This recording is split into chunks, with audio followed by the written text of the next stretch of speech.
Warning, the Dub Talk podcast contains language and content that may not be suitable for younger audiences. Listener discretion is advised. There will also be spoilers for various anime throughout the course of this episode. Please use caution in case we discuss a series that you haven't finished yet. Finally, the opinions expressed are those of the individual participants and may not reflect the Dub Talk podcast as a whole. Enjoy the show.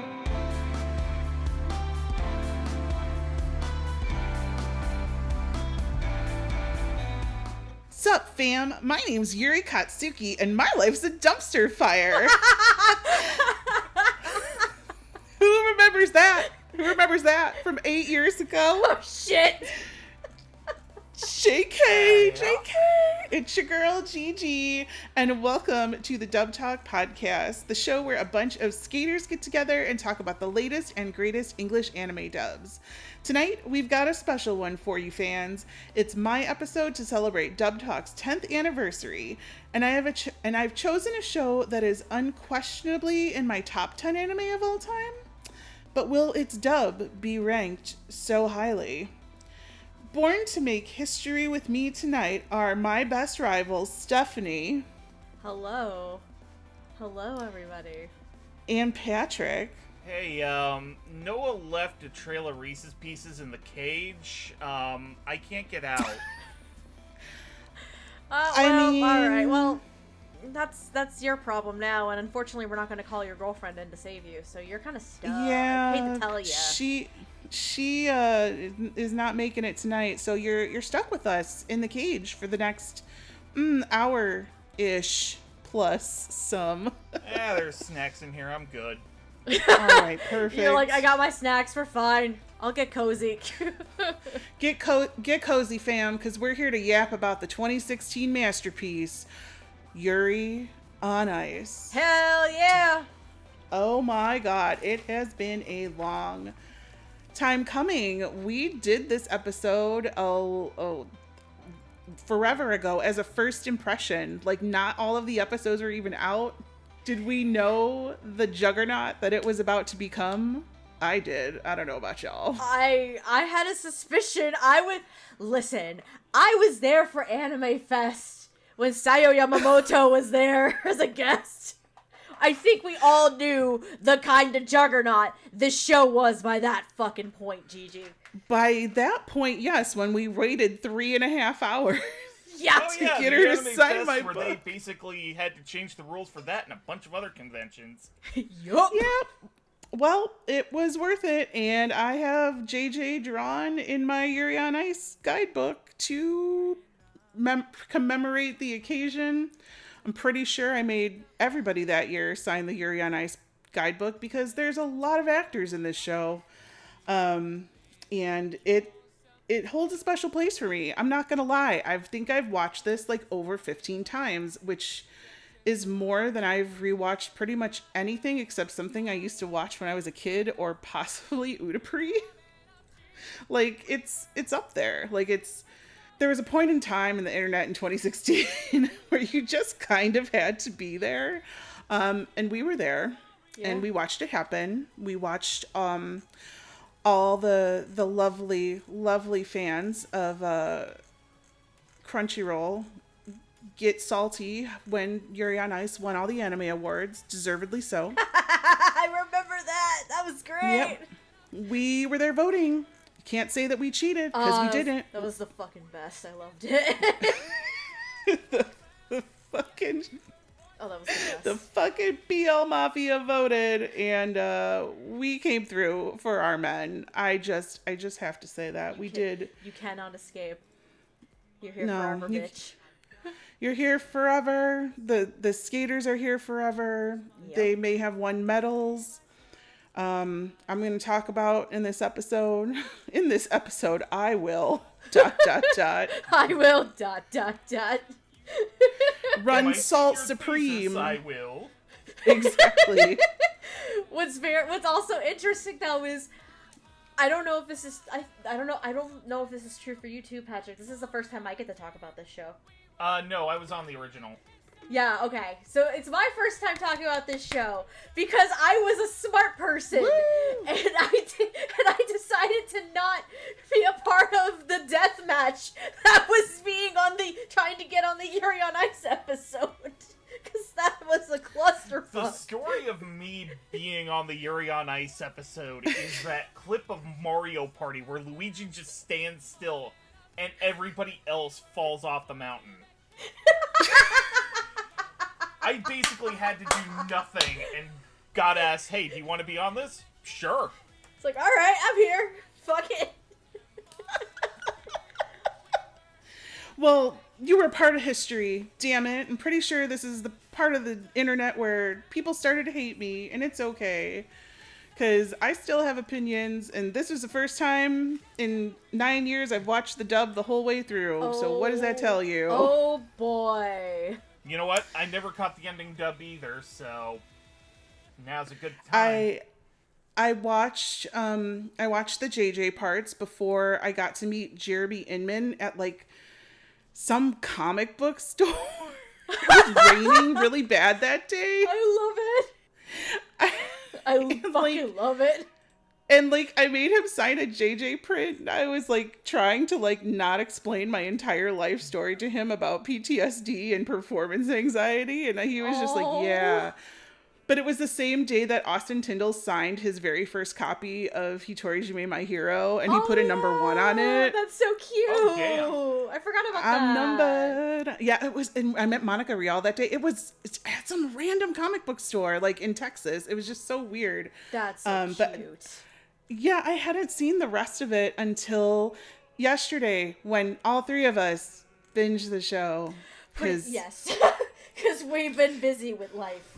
Life is a thing that exists. Procrastination. God, this is like the busiest, and like it is just crazy. But yo, like this year has been fucking nuts, dude.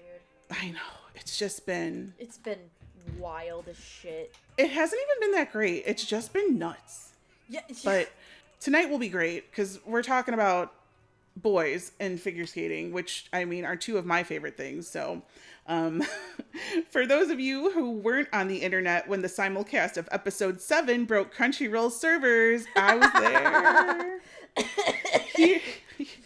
Here's a terrible summary. I was going to have ChatGPT write it, and then I didn't want to give AI any more information because they're taking over the world and I hate it, so I wrote this garbage fire myself. Yuri Katsuki, yes, I know you don't pronounce it Katsuki, shout out to Octopimp, has idolized fellow skater Viktor Nikiforov all of his life. After Yuri places dead last at the Grand Prix finals of figure skating, he gains some weight, goes home to his family's hot spring, and skates like no one is watching, except his childhood friends' children, who record a viral video of him that prompts Viktor to fly across the ocean and offer to become Yuri's coach. Will the superstar of figure skating be able to guide Yuri towards a gold medal? Welcome to the madness. Ta-da. I just watched that before we hopped on here too. I have not seen that yet. I have the Blu-rays and I have not seen it. Oh, you gotta see it. 5-minute thing. It's a delight. There are so many.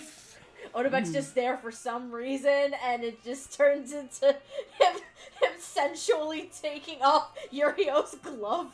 It's like, what the fuck? This kid's 15. What is happening here? Yo, there was a lot of fanfic going on at that time. Also true. A lot. Rev up those AC3s. Every time I remembered and I watched some scene, I was like, oh, I remember the fanfic I read about that. And we were talking about something, and I was like, oh, I read a fanfic about that. And my boyfriend was like, yo, you read a lot of fanfic. I said, look, this was a time in my life. Yuri on Ice. This was like my baby's first cosplay at an anime convention. I was drunk in Banquet Yuri. Oh yeah. I had the glasses. I had the wig. Like I went all out. Every piece of merch, I was like, ooh, I have that. Ooh, I have that Makachin tissue box. Ooh, I have Victor's phone case. Ooh, I have that. Ooh, I have that. Is there anything you don't have? Not really, except the garage kits. I never bought those. But, you know, I will put aside my bias of the anime for a moment so we can talk about some of the lovely people who worked on it in the English capacity. So I like to dump everybody together at the beginning and then we just chat if you haven't listened to one of my hosted episodes in a long time. But we are going to break this up a little bit just because we talked so much about some of the parts in the first episode and a lot of characters didn't even get introduced until the back half of the show. So to begin, are you guys all laced up? Are your skates laced up? Yeah. I'm warmed up. We're ready to go. I've already face planted twice, so let's do this. Okay, let's do this before you no. fall anymore. Oh no. And also because I did this mostly from memory. These credits are going to be one per person and most of them are One Piece because I am in my shonen era. Your girl, your shoujo trash queen, is in her shonen era. We don't talk about it. I play competitive card games for a living now, except I don't get paid. So the director of the English dub of Yuri on Ice is Sonny Strait, and he directed the Kickstarter Funimation version of The Vision of Escaflowne. Huh. Yes. And the writer is Bonnie Klinkenbeard, who wrote for the new Fruits Basket anime. Let's talk about it, because I got a lot to say with the direction and the writing on this. First of all, I'm sad that my name's Yuri Katsuki and my life's a dumpster fire is not an actual line in the dub. You know, me too, but at the end of the day. Back in the day, you wonder how the dumpster fire got started? Probably this. I don't know. Hindsight's 2020. Yeah, this is like before 2020. Oh God, I don't want to think about 2020. Let's think about Sonny Strait for a second. So, okay. Sonny. So here's the thing with Sonny, right? So this was still, I would say, like, within the first, like, 3-ish, 4-ish years of the Simuldub program. So things are really, like, ramping up a lot more. And I think this is also, if I recall correctly, the early onset of the Crunchyroll Funimation partnership from back in the day. This is maybe like the second, third season when this partnership was a thing. And I think it might have been the first. Maybe even the first. I don't know. It was around that point, right? So this is when it started becoming an all hands on deck sort of thing, and you're pulling people from like every sort of which way. And Sonny was one of those directors that got pulled in to do several shows. Now, Sonny's directing is not exactly the most consistent. I will say this. He has some good shows. Like, he does have some really good, like, shows and some directing and things like that. I can think of immediately Reija Bahamut, Tsuki ga Kirei comes to mind. And then he does have some other shows that people might find kind of divisive a little bit. I think, if I recall correctly, I never watched the whole thing, but I believe Makagura School Suite is one of those that was very divisive. Yuri on Ice, at least to me on the directing front, I think it kind of leans kind of in the middle, but there are parts of it that like start exceeding expectations, I think, in my mind. I enjoyed a good chunk of the casting. I enjoyed a lot of the performances on the show. The writing, which I guess kind of leans into Bonnie. Bonnie is phenomenal when it comes to her writing. 9 times out of 10, she usually will stick to much more straightforward translations and writing when she adapts shows. But there are still some fun lines thrown into the mix that we get to have fun with in the show. And I don't remember if they're in the original, because I've never watched the Japanese all the way through, or if they're just fun little goodies for the dub itself. Kristoff in and of himself is a walking sexual meme or dumpster fire. I don't know what it is. Like, let's be real. He has 2 of the funniest fucking lines in the entire show, and it's great. That it just... if for the uninitiated, come out of left field. So, but I had completely forgotten about some of those lines until I started watching the show yesterday. I'm like, I forgot that was a thing. I had to pause on the first one, and I'm just like, I sat there and laughed for a solid 5 minutes, and Andrew comes in, he's like, "Are you okay?" I'm like, "I think so." Yeah, for the record, the big funny line he has is in the Japanese. Okay. Yep. Okay, Mm-hmm. I didn't know. Okay. So it is actually more straightforward in terms of writing. Okay, perfect. I like that. Thank you, Bonnie. But, It's punched up, but it's all there. oh, I love it. I fucking love it. But no, like, at least for me personally, again, this is the first time I actually get to talk about this show, and it makes me very happy to talk about this show, because I'm also seeing it again from a new critical perspective, because the first time I watched it, I got to watch it for fucking fun, you know? And so revisiting it now, I still think the dub holds up pretty fucking well, in my opinion. There's some rough patches a little bit here and there, but I think it still holds up for the most part, to be honest with you. And my understanding is there were some significant changes in terms of, like, subtext, at least compared from from how it was subtitled to how it was dubbed. And my understanding is that was a little bit of a tiny miracle that they were able to pull some of that off. Really? Because they probably didn't have, because it was a weekly thing they didn't have, and especially because with this being an original show and there was no source material to work off of, they had to kind of risk an attempt to figure shit out along the way. Well, that, and I know that a lot of this got censored in production, just on the Japanese side of things. Like, things had to be shot and animated from certain angles, so the show is full of subtext, and to the point where you can almost watch two different versions of this anime depending on where your mindset is or how you take the subtext.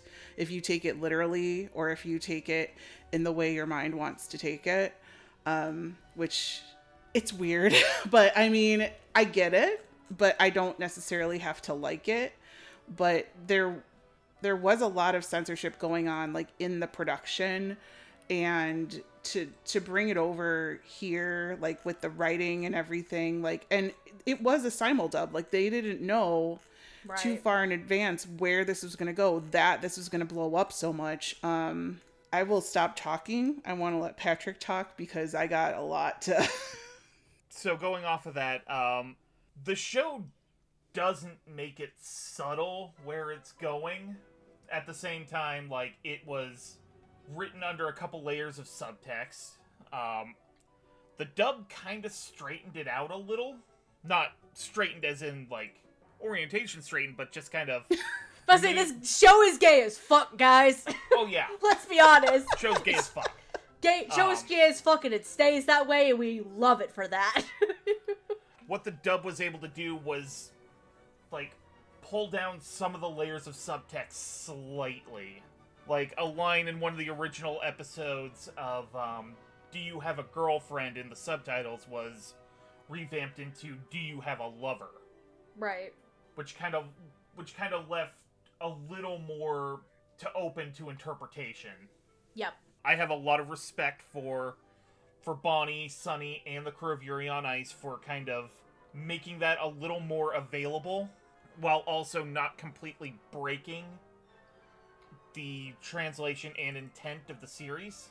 Direction-wise, it's a little mixed. Like, the lead characters have some strong direction, but as you spread out into sort of the side characters, it sometimes gets a little lopsided. But, you know, again, this is a condition of the sort of... I can't remember if this was a 2-week or a 5-week schedule, but, like, it can be chalked up to kind of not knowing where things were going to go. Mm-hmm. Who was going to be major later, who was going to, you know, who was just written for this one episode. And then a couple characters really kind of got played up for comedic effect, and I'm kind of glad they did, because they really didn't get to go anywhere otherwise. I would probably say Popovich and Crispino in particular kind of got punched up a bit, because they really didn't have much to do beyond their gag, their gimmick. Like, overall, I'd say the direction works. The script writing very works. Sunny, I wish you were here right now. Sunny, I have questions. Sunny, I don't know what to say to you at this moment, but I would like to know your creative choices between who gets an accent and who doesn't get an accent, and why. Oh, and boy. the training behind said accents. Oh boy, the accents. Yeah. Yeah, that's I think that's the one thing that where it can be very, very hit or miss depending on which character you're talking about. And I mean, so go ahead. I don't mean to cut you off here, but no, please do.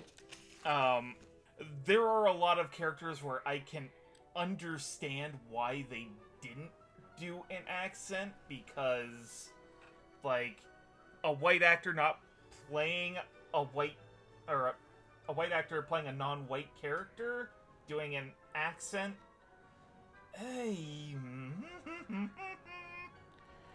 that would not have flown, 10 years later. But so here's my issue about it, is that I get that, and that's good. But the coaches have accents and the skaters do not. So, like, let me tell you. So everyone that comes from Asia who is a skater does not have an accent. Okay? Victor, who is half European, half Asian, because as I just learned, Russia is in 2 continents. I had to ask Siri and my father, who was a Russian major in college, what continent is Russia in? And he said both. And I said, you've got to be shitting me. Yeah, it's functionally both. It's odd. And neither. I didn't even realize how big it was until I looked at it on the map in this anime, and I about died. I don't do maps, guys. I am maybe smart in a lot of other areas, but I don't do maps. But Victor, who is half and half, and Yurio, who is half and half, have accents. Okay. Let's see. I wrote them all down in a list. Pachit, who is from Thailand, does not have an accent. That one I will give it for he trained in Detroit. So America, Leo de Iglesias, does not have an accent. Yorgi has a European accent. Guan Hongji, no accent. Kristoff has 2 different accents, which we'll talk about when we talk about Kristoff. I don't want to get into it right now. Who else is in my list? You can hear the page flip. Why does the coach have an accent and Guanghong does not, from China? That I wrote that down because his coach has an accent. Mickey Crispino has an accent. Songil has no accent. The coach has an accent. I believe this is Korea. Emil has an accent. JJ from Canada has an accent. And Odebek has an accent. So what's the play? Yeah, I mean, at least I can explain Odebek at least, because like Kazakhstan is more or less, it was a former territory of Russia, so there is a lot of back and forth with like the Russian language, Kazakhstan languages. They do have kind of a Russian accent when they speak English. And I get it, like, and that's fine if we were going to do accents the whole way through. I just would have liked some kind of consistency between the skaters and the coaches. If you're not going to give one an accent, you can't give the other one an accent. If you're going to give one an accent, you should give the other one an accent. I don't think it has to do as much with the actors as much as the direction towards who gets an accent versus who doesn't get an accent. Yeah, I can see that. And in those accents, what is the training that comes with them? Because in one of these, for his credit, I'm going to mention Hitalia. Oh boy. We all know, well, maybe we don't if you're new. You know, I keep forgetting that we've been on the air for 10 years. And there are people who, like, have just come here and, like, watched Demon Slayer and, like, turned on Yuri on Ice randomly. And now they're listening to this podcast and they're like, what are you talking about? What are all these old shows? You're so old. You're so cringe. Yeah, well, guess what? Like, well, welcome to our life. Welcome to our life. Welcome we to our watched life. a lot of anime. Welcome to our life. We are old motherfuckers who have been watching anime since before it became fucking cool. So yeah, You adopted the cringe. You adopted it, molded by it. We walked so that you assholes could run. Oh my god.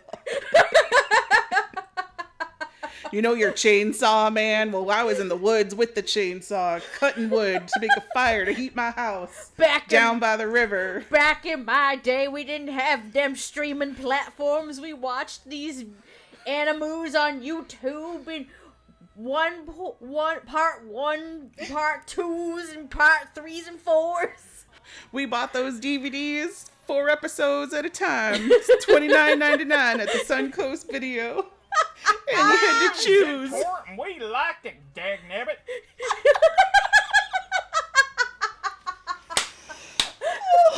We're old as shit. Yeah, we are. It's fine. For those of you who don't know about Hitalia, it is a gag dub where anime characters are countries. And there are a lot of accents that today a lot of people would find either A, offensive, or B, hysterical. Take your pick, but they're all played up. Mm-hmm. So some of these here are played up. Some of them are not. Some are very subtle. Some you wouldn't catch unless you're like listening very carefully. I don't think anyone knew how big this show was going to be. And I think some of this got overlooked to be more consistent. I think the writing is pretty fabulous. It does take after the source material a lot, but it makes changes where changes were needed due to the Japanese censorship. I think that a couple of performances in particular in this dub were like outstanding, out of this world, give this person an Emmy chef's kiss. I think some of them had a lot of work that needed to be done personally.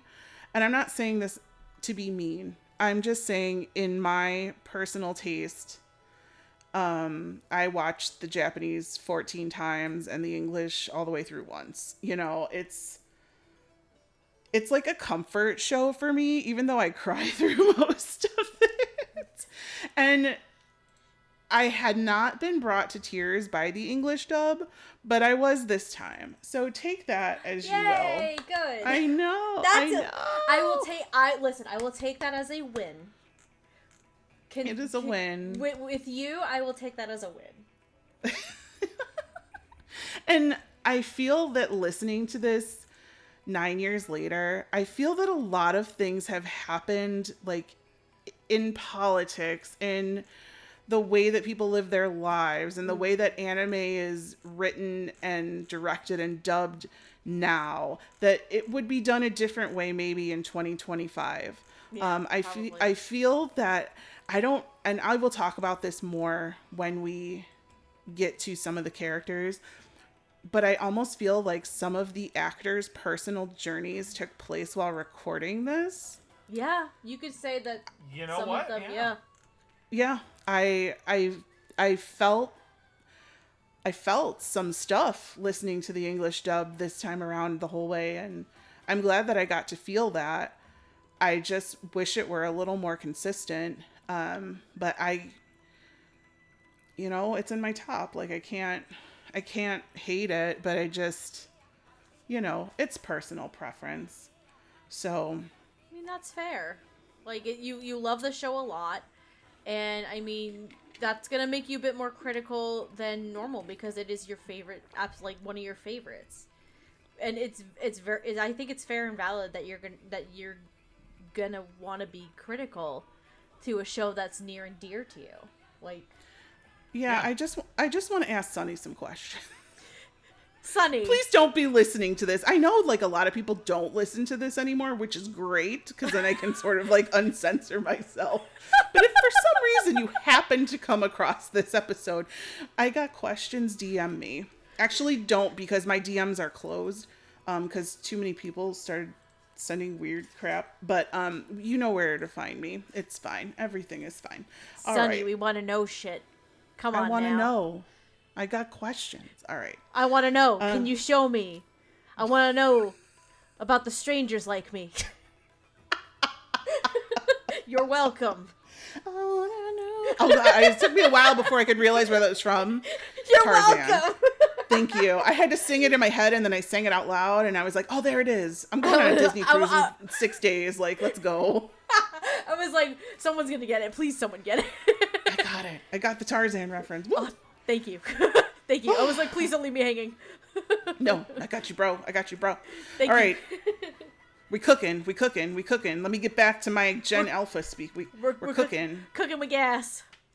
Cooking with gas. Skibbity toilet. Okay. Oh, God. Please never say that again. Fuck. Oh, my God. I do want to point out one of my favorite lines, which I thought I quoted. Yes, I am a mouth-watering pork cutlet bowl that no man can refuse, she said with a straight face. Yes. Thank you, Yuri.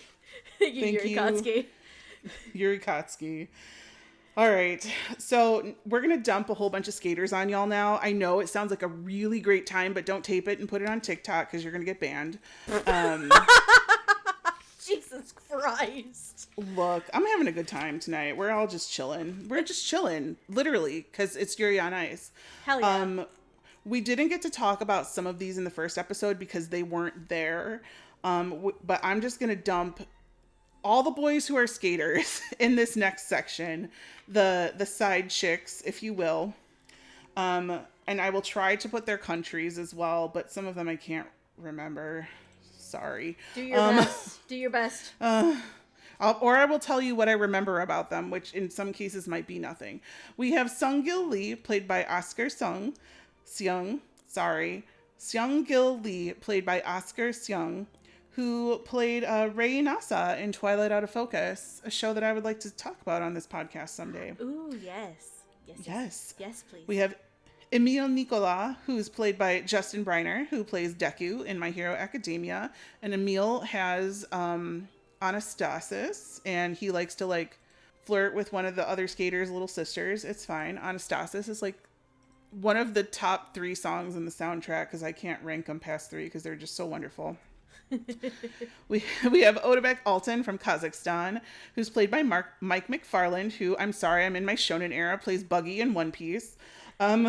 We have Georgi Popovic, played by Dave Trosco, who played Spain in Italia. It comes full circle. We love Dave Trosco.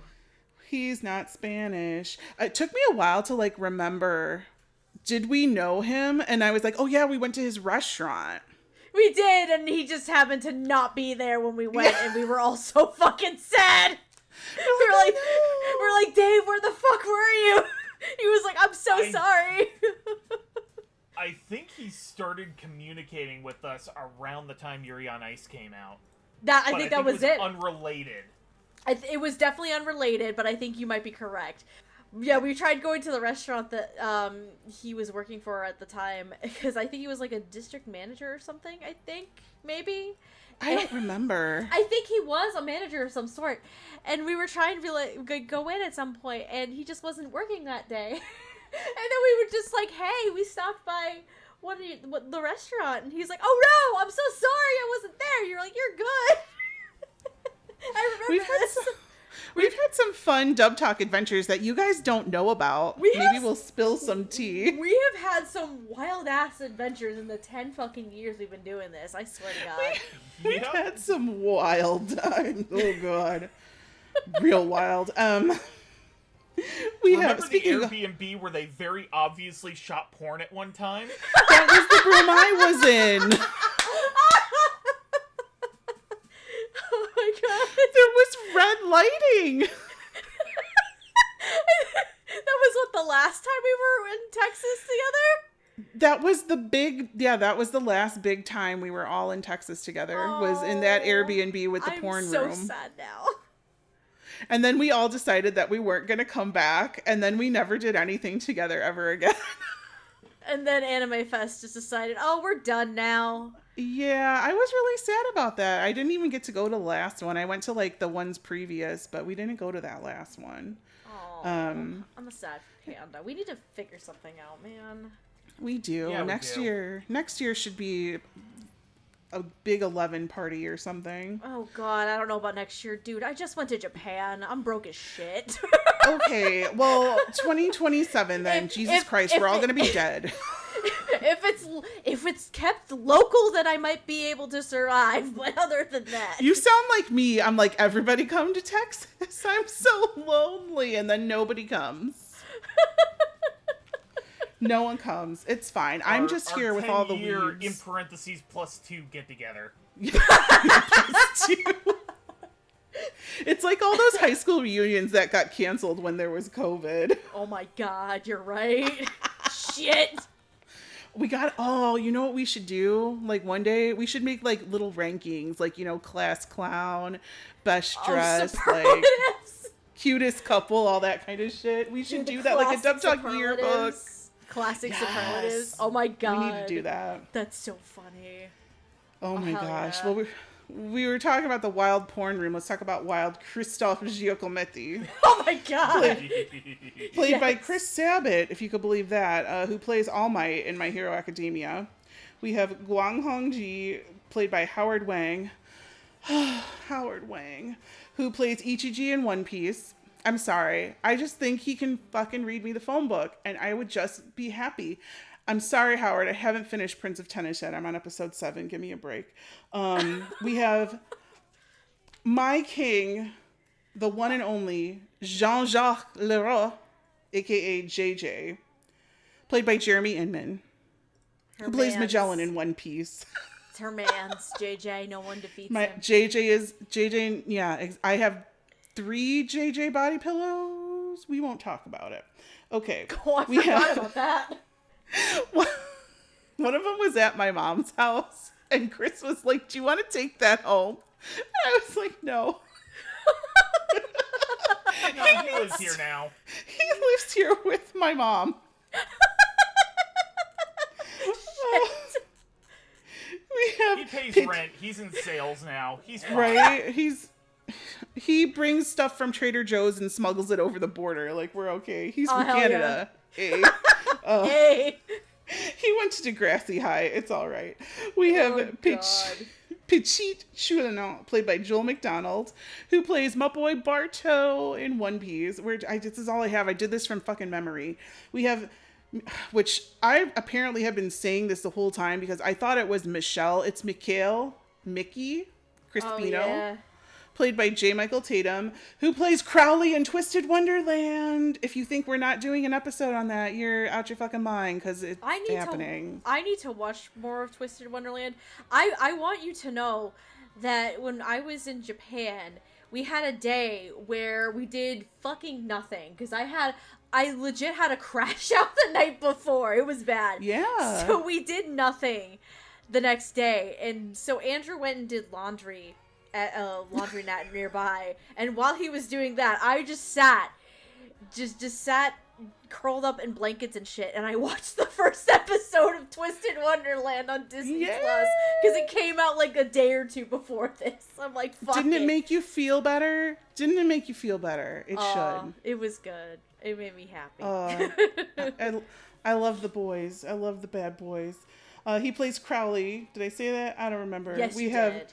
All right, Kenjiro Minami, who is referred to as Minami, played by Trina Nishimura, who plays Mikasa in Attack on Titan. And I think this is the last one. Yes, it is. We have Leo de la Iglesia, played by Rico Fajardo, who plays Isagi in Blue Lock.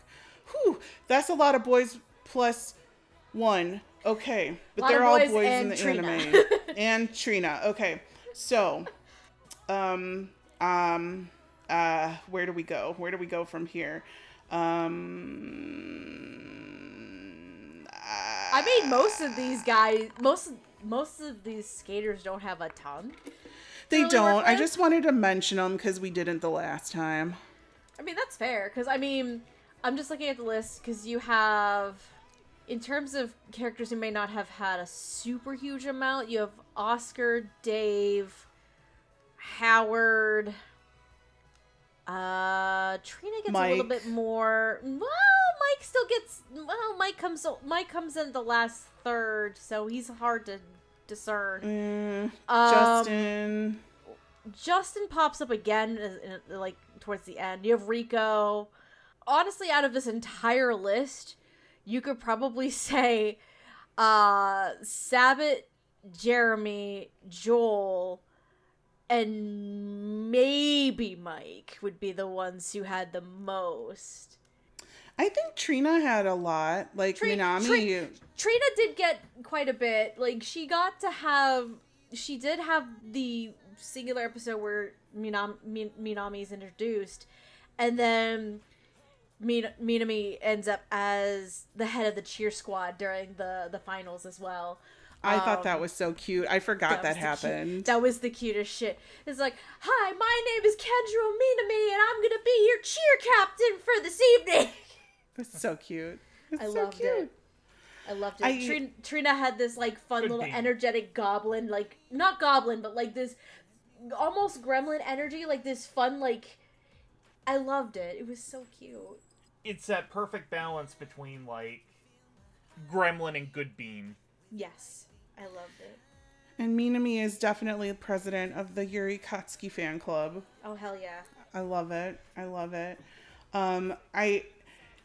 Around this time was when we were going to a lot of anime conventions, and I do remember, like, when I'm getting people to sign my book, everybody was thrilled to be in Yuri on Ice. Yeah. Even if it was only speaking a few lines, like, I'm pretty sure I got Dawn Bennett to sign it, and she was, like, JJ's girlfriend, fiance. Oh. Yeah, like, they're, like, just random people who were, like, in it for a second. I was like, sign my Yuri on Ice book, and everybody was so happy about it. I didn't hear one person say anything negative about I think being around in that Yuri on Ice. time, like, if you're talking about Dawn, I mean, around that time as well, like, speaking to, like, Dawn, and I'm gonna bring up another name here as a huge fucking example of this, Damon Mills, who I believe you talked about him in the first episode, in the first time we did this. We're not talking about him today, really, but fucking Yakov, I forgot how much of a goddamn wizard he is, first of all. Second of all, like, this was kind of around the time where you started also having the newer crop of the newer generation of voice actors coming up, like Dawn Bennett, like Damon Mills. I think Alejandro Saab had a minor role and, like, a one-off role somewhere, I believe. You have Rico, you have Justin, you have Howard, you have Oscar, technically, I believe, kind of was starting to come up a bit more. So it's, I would say, it's very interesting. You kind of have a bit more of that newer generation coming up. So, of course, they're going to be so excited and enthused about this show, which makes me very happy. And, I mean, I was going to bring this up back when we were talking about the staff of the show, and I completely forgot. This show kind of has the energy of one of those, of a dub that was produced with the idea that maybe it was gonna have lowered expectations when it first came out, and then all of a sudden that was the one that was blowing up. Yep, I agree. Like, I don't think anybody, except for me, thought that it was gonna be really huge. But I'm sitting there reading that little description on Mal, and I'm like, yep, that's the one. It's like, this is it. This is definitely it. It's for me. I really, like, I think that it kind of, like, does a disservice to, like, some of the actors in here that they do have such few things to say. Like like Oscar, like Sungil's very quiet. He's, Odebek doesn't talk very much unless he's talking to Yurio. Sorry, I just had a fanfic moment in my head. It's fine. Like Yorgi, I love him. He's Yorgi, this bitch. He's like the Joker, and I love him. I love him. I think Dave does a really good job because he is so damn unhinged about his ex-girlfriend that I cannot stand it. It's so great. My Yuri on Ice stories like never end because I think that Yorgi's song, I think it's the first one, maybe. It's the Sleeping Prince song, whatever song, I can't remember if it's the long one or short one. That's my favorite song off the soundtrack. And so remember when they had like that concert, that that orchestra concert, like that was live for Yuri on Ice and they were streaming it. Nobody probably watched that but me. Well, they were streaming it live and I was like crying because like the girl who sang the song was there and she was singing it, and I'm all on like Twitter and I'm like, oh my god, it was so perfect, I love that song, it's so great. And she fucking like liked and retweeted my tweet and I was like, I've peaked. I was like, I love her. I love this song. It's so good. I don't know. He's so unhinged. I like it. Pichit is super cute. Like the little hamster boy. Like I cannot. Oh my god. I was like, Chris, you gotta wait. You gotta wait to see what Pichit wants to do if he wins the medal. I was like, look at his little babies, his little hamster ice show, and everybody's in a line wearing the hamster hats. It's so good. I love him. And I think Joel does a really cute job with him too. Like it's just all cute. And I do like, I want to talk about JJ, but I know that everybody wants to talk about Kristoff. So please just, you go at it and then I'll say why I'm a little like weirded out by it. Oh my god. Oh, it's Jesus Christ. So if you've got thoughts, go ahead. I gotta look something up before I give mine. I would like to say that Chris used a similar voice in Love Stage when he played the hairdresser, and we were all like, that's Chris Sabat? Yeah, we forgot about Kristoff. Apparently I did. It's not 100% the same extent. No, but it's close. No, I was about to say, it's not 100% the same extent, but it comes kind of similar to his Ayame in Fruits Basket as well. Oh, I've never seen Fruits Basket. Yeah, he's Ayame Soma, the snake boy, snake man. And it's in now the look. Tone is similar, but it's not as flamboyant and cheesy as fuck. So I love this voice out of Chris Sabat. Like, I liked it here, but it particularly grew on me several years later. Like 2016, yeah, about 5-ish years later, when he would go on to play Despa in Ranking of Kings. Oh, where it was basically the same energy level. Who was that in Ranking of Kings? Like the was it the guy in the house?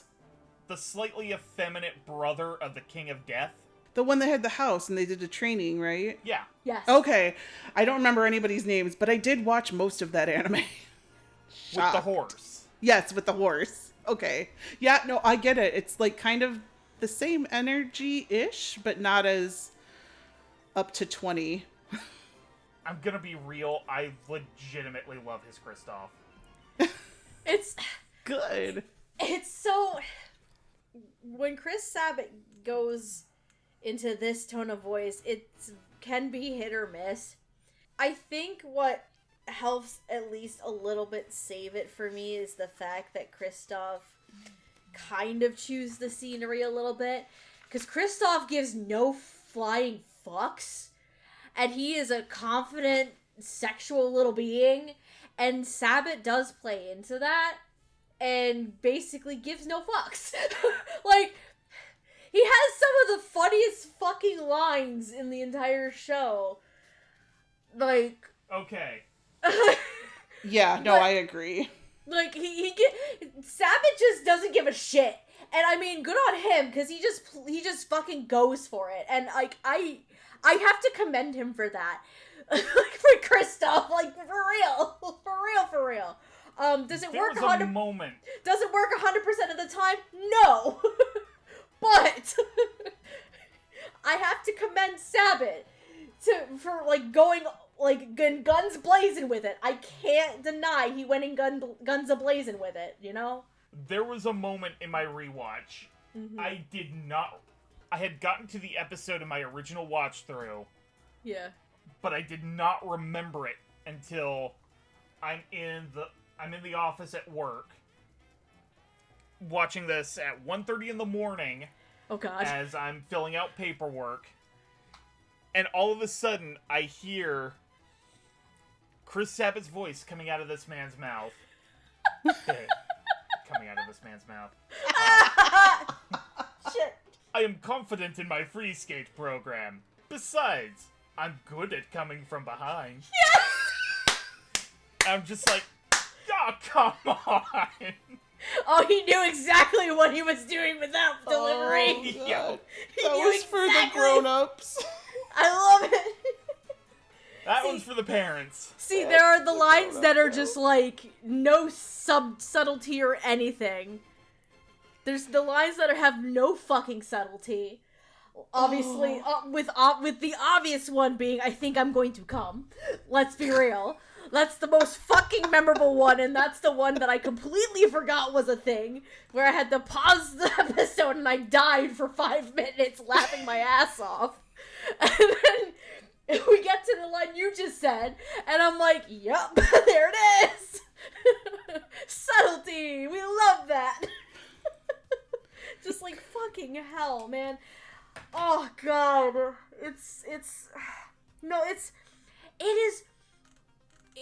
a little difficult to judge Sabbath, at least for me a little bit. Like, it does not work 100% of the time. I feel like it does not work 100% of the time. However, Sabbath also doesn't give a flying fuck.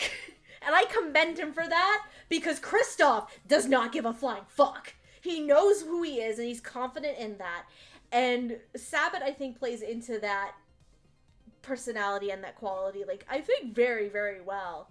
And he just has so much fun with it. Like, you could tell he had a lot of fun with it, honestly. But I don't think it worked 100% of the time, but he had so much fucking fun with it. I can't help but enjoy it, honestly. From a critical standpoint, it doesn't 100% work, but from just like from just like entertainment value and like an enjoyability standpoint, I think it was fucking great.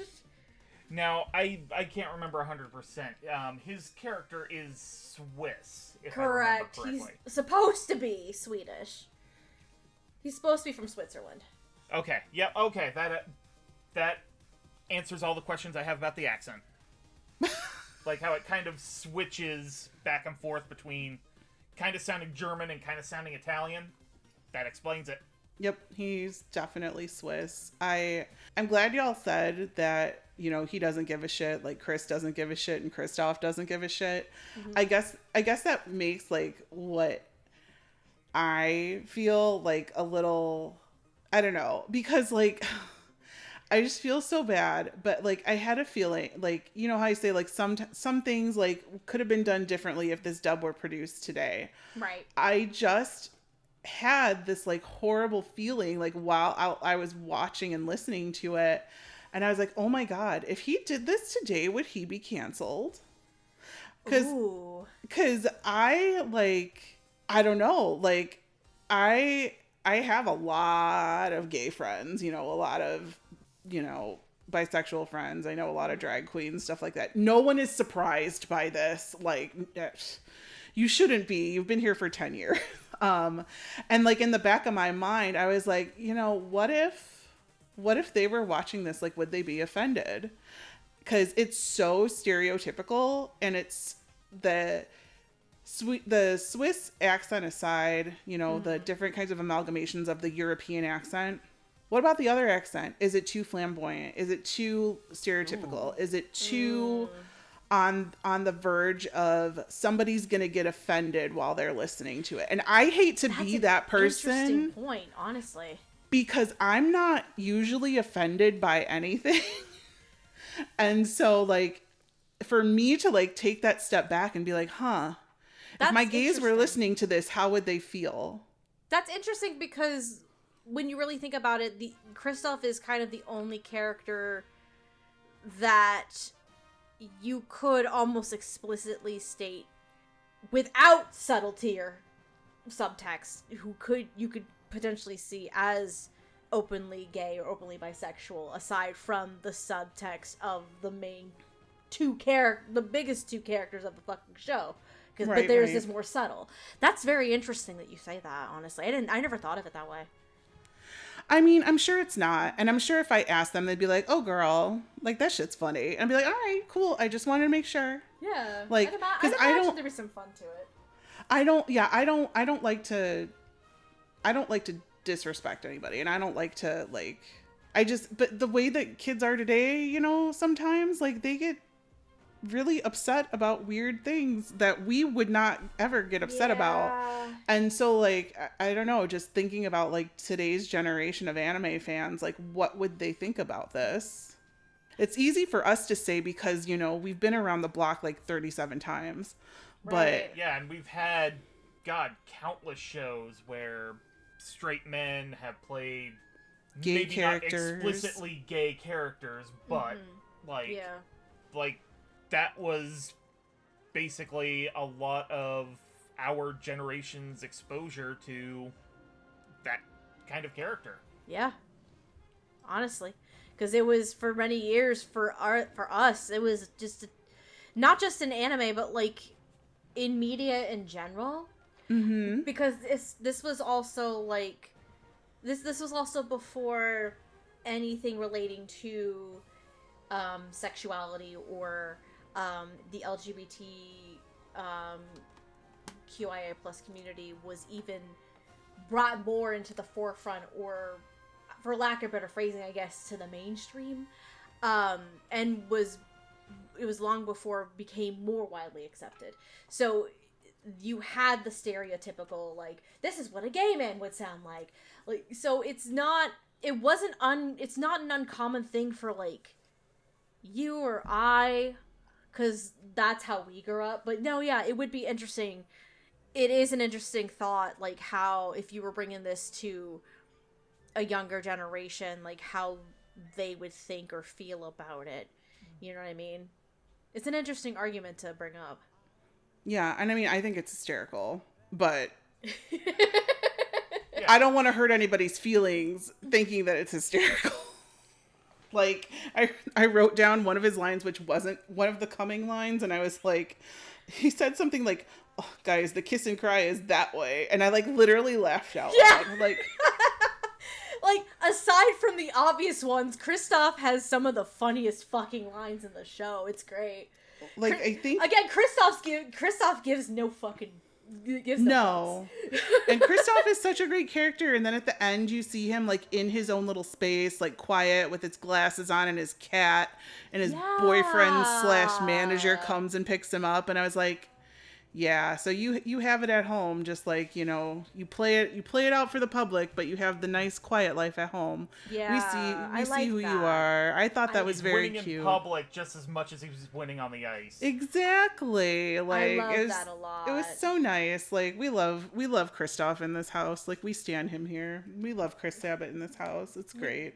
We love Chris Sabat in this house. It's so fun. I know. And I do, like, because he is my king, I want to talk about JJ with the slight Canadian accent, and he does say A. That's how you know he's Canadian. He says A. I swear to God, I think I had a video, like, where I talked about this for like 20 minutes on my YouTube channel, like, back in the day. And I don't even have a channel anymore, so it's just kind of like, haha, you can't go find it. But I, like, wrote this essay about how, like, JJ's, like, spiral down from, like, performance anxiety, like, can relate to so many people. And when I got to talk to Jeremy in Minute, like some comic book shop. I don't remember if I already told this story on the podcast or if we were just fucking around talking about it.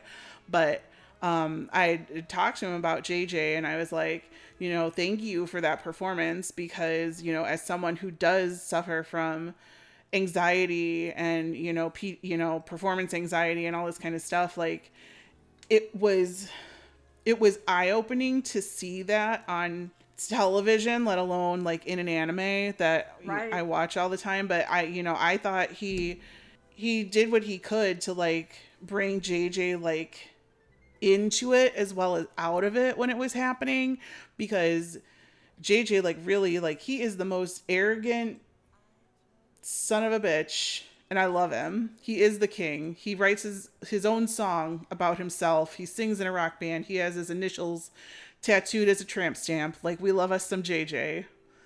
JJ can be a piece of shit sometimes, but it's so much fun to watch. He definitely can, but I you know, me with my yes and no, positive, negative of this dub, I do think that Jeremy did an outstanding job with JJ. In the Japanese, JJ is played by Mamoru Miyano. So. Oh yeah, I forgot. Completely different. But both have their own charm, I think. And I think Jeremy plays him a little more like gruff and rough and tumble than Mamo does. But we all.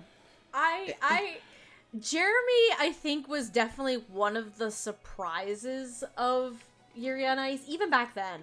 Because JJ's fucking 19, first of all. Yeah, and he sounds like he's 37. Right? But that's what... There's that. But, like, Jeremy is another one where it's like... I get the vibe similar to Sabbath with Kristoff. He didn't give a shit. No. Like, he played into the arrogance and the charisma that JJ has, like, so beautifully. And then turning it around in the last episode. Yes. Yep. With the issues with the whole performance anxiety. Like, I was like, Jeremy is definitely one. Again, it's been several years since I watched the show, and seeing JJ's almost like, I guess for lack of a better term, fall from grace in a way. Yes. It's so gut-wrenching to see, and just to see Jeremy get to kind of just portray that, like go through that whole character arc for JJ, just kind of is like a gut wrench, and it's like a twisting of the knife, the like as he continues to struggle, and it's so well done. It's definitely, again, it's one of the surprise performances of the entire dub to me. And it's for a voice actor you wouldn't normally expect to be in a role like this. So it's one of those rare cases where, like, again, while Sunny Straight dubs are hit or miss, and especially on the casting department, Jeremy Inman as JJ is definitely one of, like, the highlights and the strengths in this case. You know what I mean? Oh, for sure. For sure. Also, shout out to Alexis Tipton as baby JJ. Yes. Oh, yeah. So cute. Oh, my God. I will say that the JJ part was one of the parts where I cried, but it wasn't necessarily Jeremy's performance. It was fucking Dawn Bennett's performance as his fiance when... Oh, yeah. When they're all singing the JJ song and they're all clapping at the end after he falls all those times. And I'm like, he is the king. No one defeats him. Yeah. You tell him, Dawn Bennett. God, I really hope it's her. I didn't look that up, but I think I distinctly remember that it's her. Because she had a print. God. And I was like, oh my God, you have a print of her? I really hope I'm right. Where's my phone? I'm going to look that up. Dawn is the fiance, yes. Okay, thank you. I was like going to feel really bad if it wasn't her. But I swear to God it was her. Oh. No, yeah, Dawn is the fiance. Isabella. Yes. Isabella has great hair. Like, I was like, yeah, girl, you know who you are. You're with the king. Who gets married at 19? Canadians? No, don't. I'm sorry, all Canadians. Jackson, I'm sorry. Do you still live in Canada? Thank God you're not editing this episode. Yes, Love he's you. still in Canada. Yes, he's still in Canada. Jesus Christ, Gigi. What? Look, I've only been to Canada once, and I went to Toronto, and I went with my high school, and we were singing like all over the place. And we were singing at a school, and they were like making fun of us in French, but I'm fluent in French, so I fucking cussed at them right back, and I was basically just told them that I could understand you. Oh shit. And they're like the big eyes, and they're like looking at me, and I'm like, yeah, bitch. It's like, yeah, suck it, bitch. I can hear your French, and I'll tear you down right back. Suck it. En français. Oui, oui, baguette. Les poissons, les poissons. Oui, oui, oui. Oh. There's my French accent. No, I can do a better one. Let's be real. Oh, we're just fucking around. And maybe that's what this whole thing is. Maybe this is just everybody fucking around, like they're in Hitalia.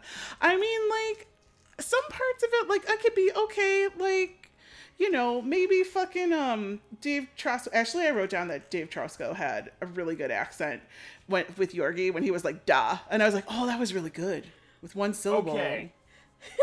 The thing I love about Dave Trosco's Yorgi, he sounds like a fucking crow. He actually sounds like a crow when he speaks. It is beautiful. Oh my god.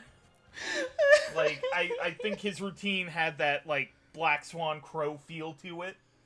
Yeah, it was Maleficent. Like, it was Sleeping Beauty.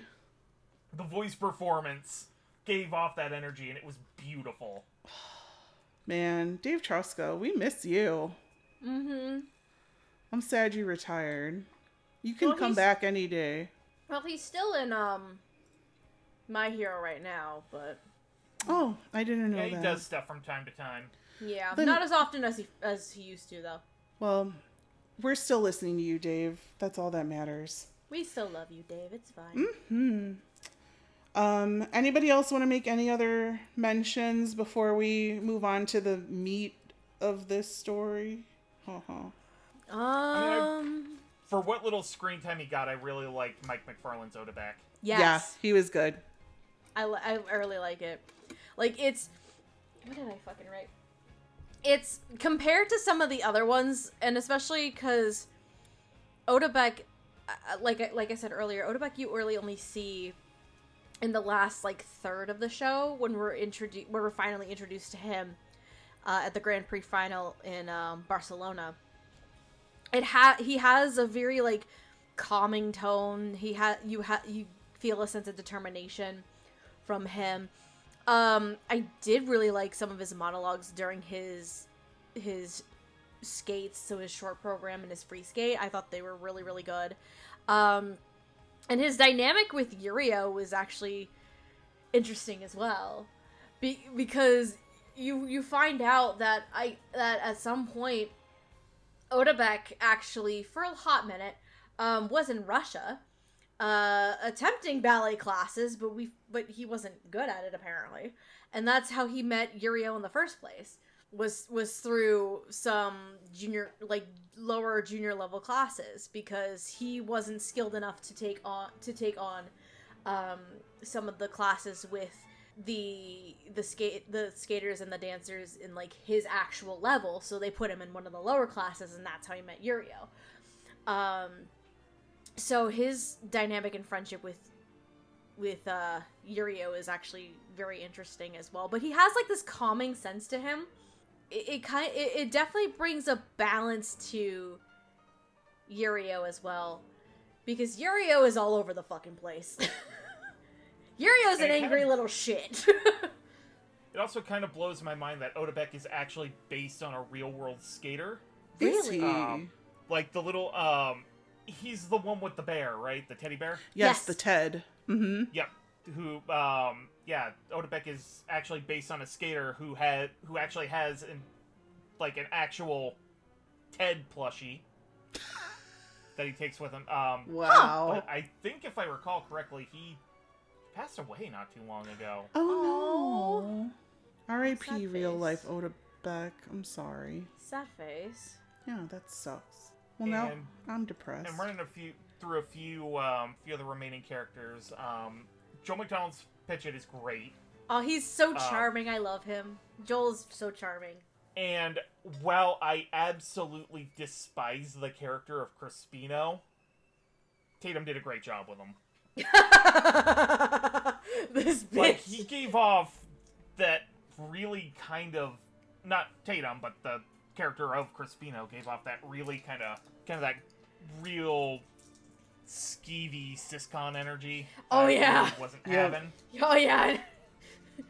But I mean, it's a Tatum performance. It was gonna be good. It was one of those where again, I feel like Tatum was just leaning into it, and he was just like, I'm here for this. Let's go. Let's fucking go. Oh, do I have to like be so obsessive over my sister? Okay, fine. Let's go for it. Let's do this. I feel like you could say that about a lot of the performances in this show. It's like, it's one of those where it's like, I give zero fucks, I'm just gonna go for it. You know? I feel like that's the vibe I got from a good chunk of the performances in the show, which is A-okay with me, because I think it makes for a very fun and interesting show. Yeah. I think that a lot of them are just like, okay, I'm here for it, let's turn it up. Mm-hmm. And I think it works in all the cases, and it's a sight to behold, except you're seeing with your ears. So it's I was going to make a better metaphor, and I'm tired. So I didn't. Oops. I was going to transition to somebody else who's based on a real skater, but I'm not anymore. So whatever. Let's talk about our three-way. Let's do it. Our threesome.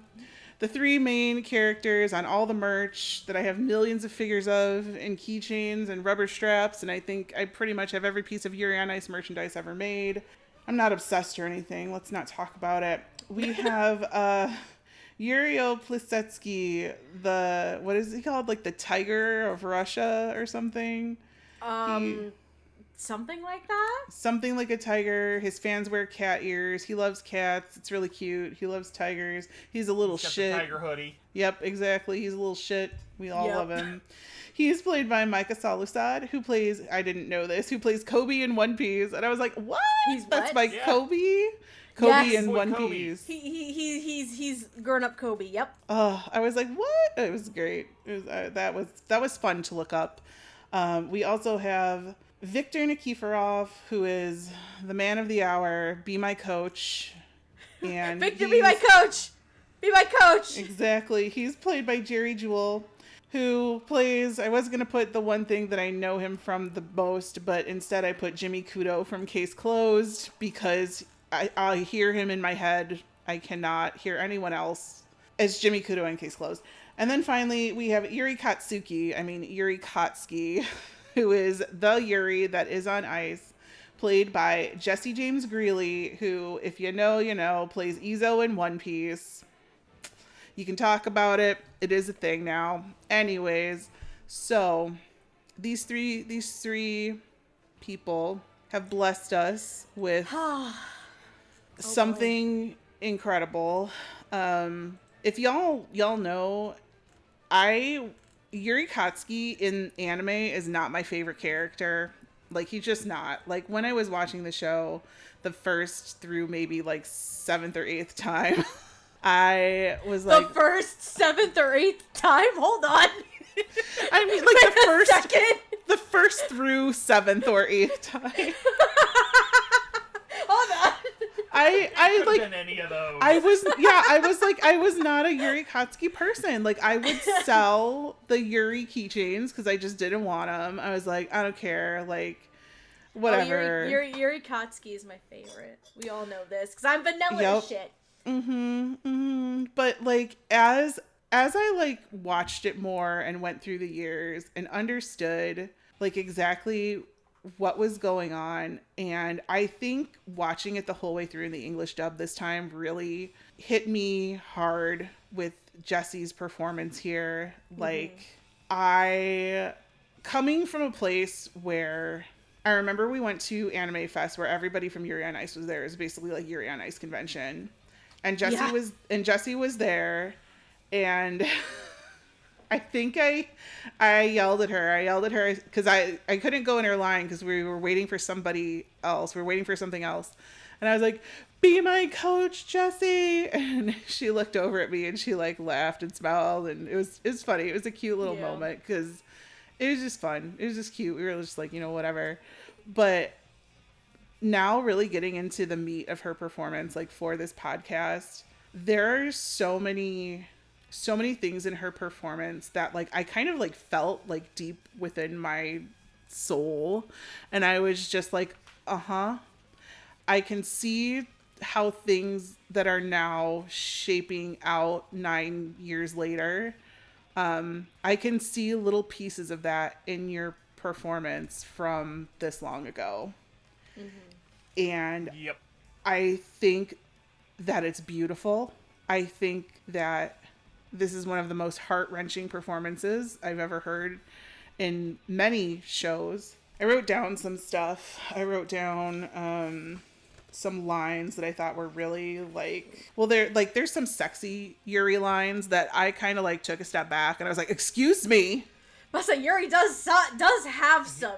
Yuri does have some, which I forgot about, and I'm like, what the fuck? I forgot about him too because I don't think Yuri's the top, and I'm like, oh, that's top energy. The thing people don't seem to understand about the character of Yuri Katsuki is Yuri Katsuki can, in fact, get it. He can. He can. Yuri. Okay, here's my take on Yuri Katsuki. Yuri is a switch, but he prefers to be the bottom. That's the preference. Yeah, that's how the fanfics make him out to be. Yeah, I mean, I got no complaints there. I think that, God, I'm just remembering that time in my life. I was single AF, people. My, how the turns have tabled. Yeah, right. Who's the top? Who's the top now, bitch? No, just fucking with you. Please. No one I know listens to this podcast. Fuck.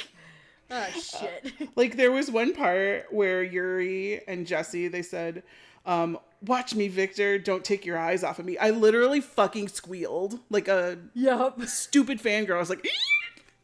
Like, it took my breath away. And I was like, holy shit. Like, why? And I said, Yuri is hot in the China cup. I was like, yeah, duh, as Yorgi would say. Davai, Yuri, davai. Yuri, davai. And that's how I get my Russian accent, by saying davai. Davai, Yuri, davai. The I am a mouth-watering pork cutlet bowl that no man can refuse. Yes. And damn like fucking straight you are, Yuri. Hell yeah, let's go. I could not imagine Jessie in the booth saying that with a straight face, but I know she had to.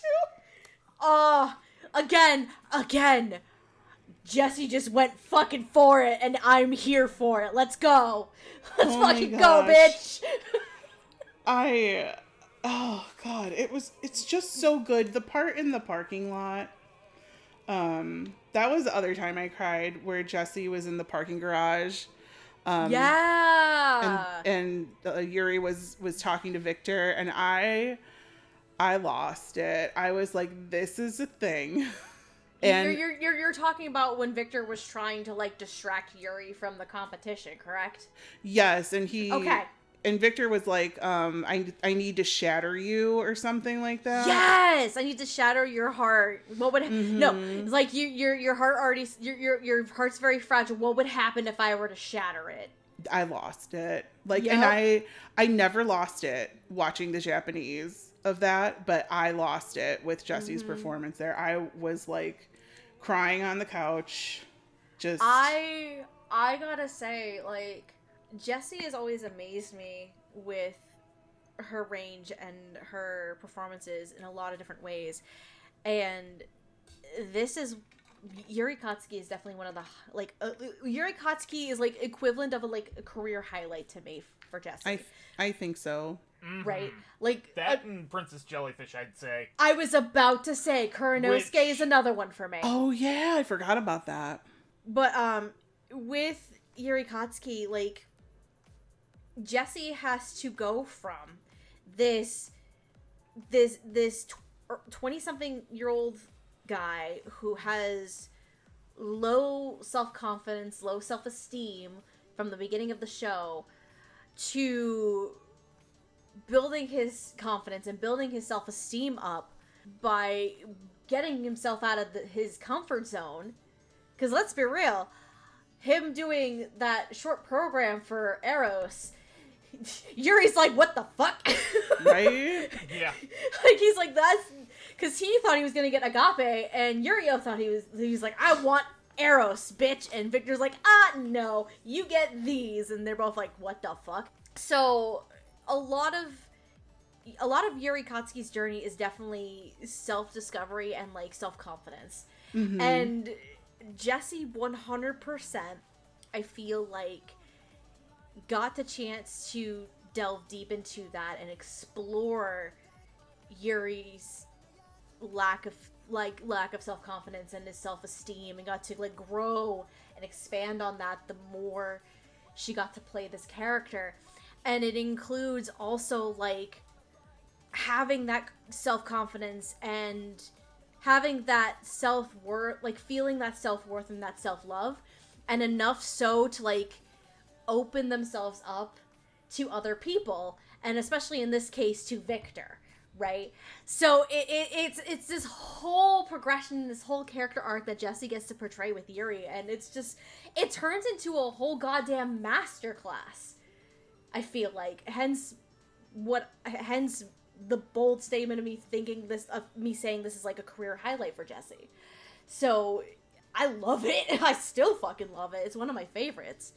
And I think the thing I respect most about Jessie as Yuri Katsuki, she is portraying a man through various stages of ego death.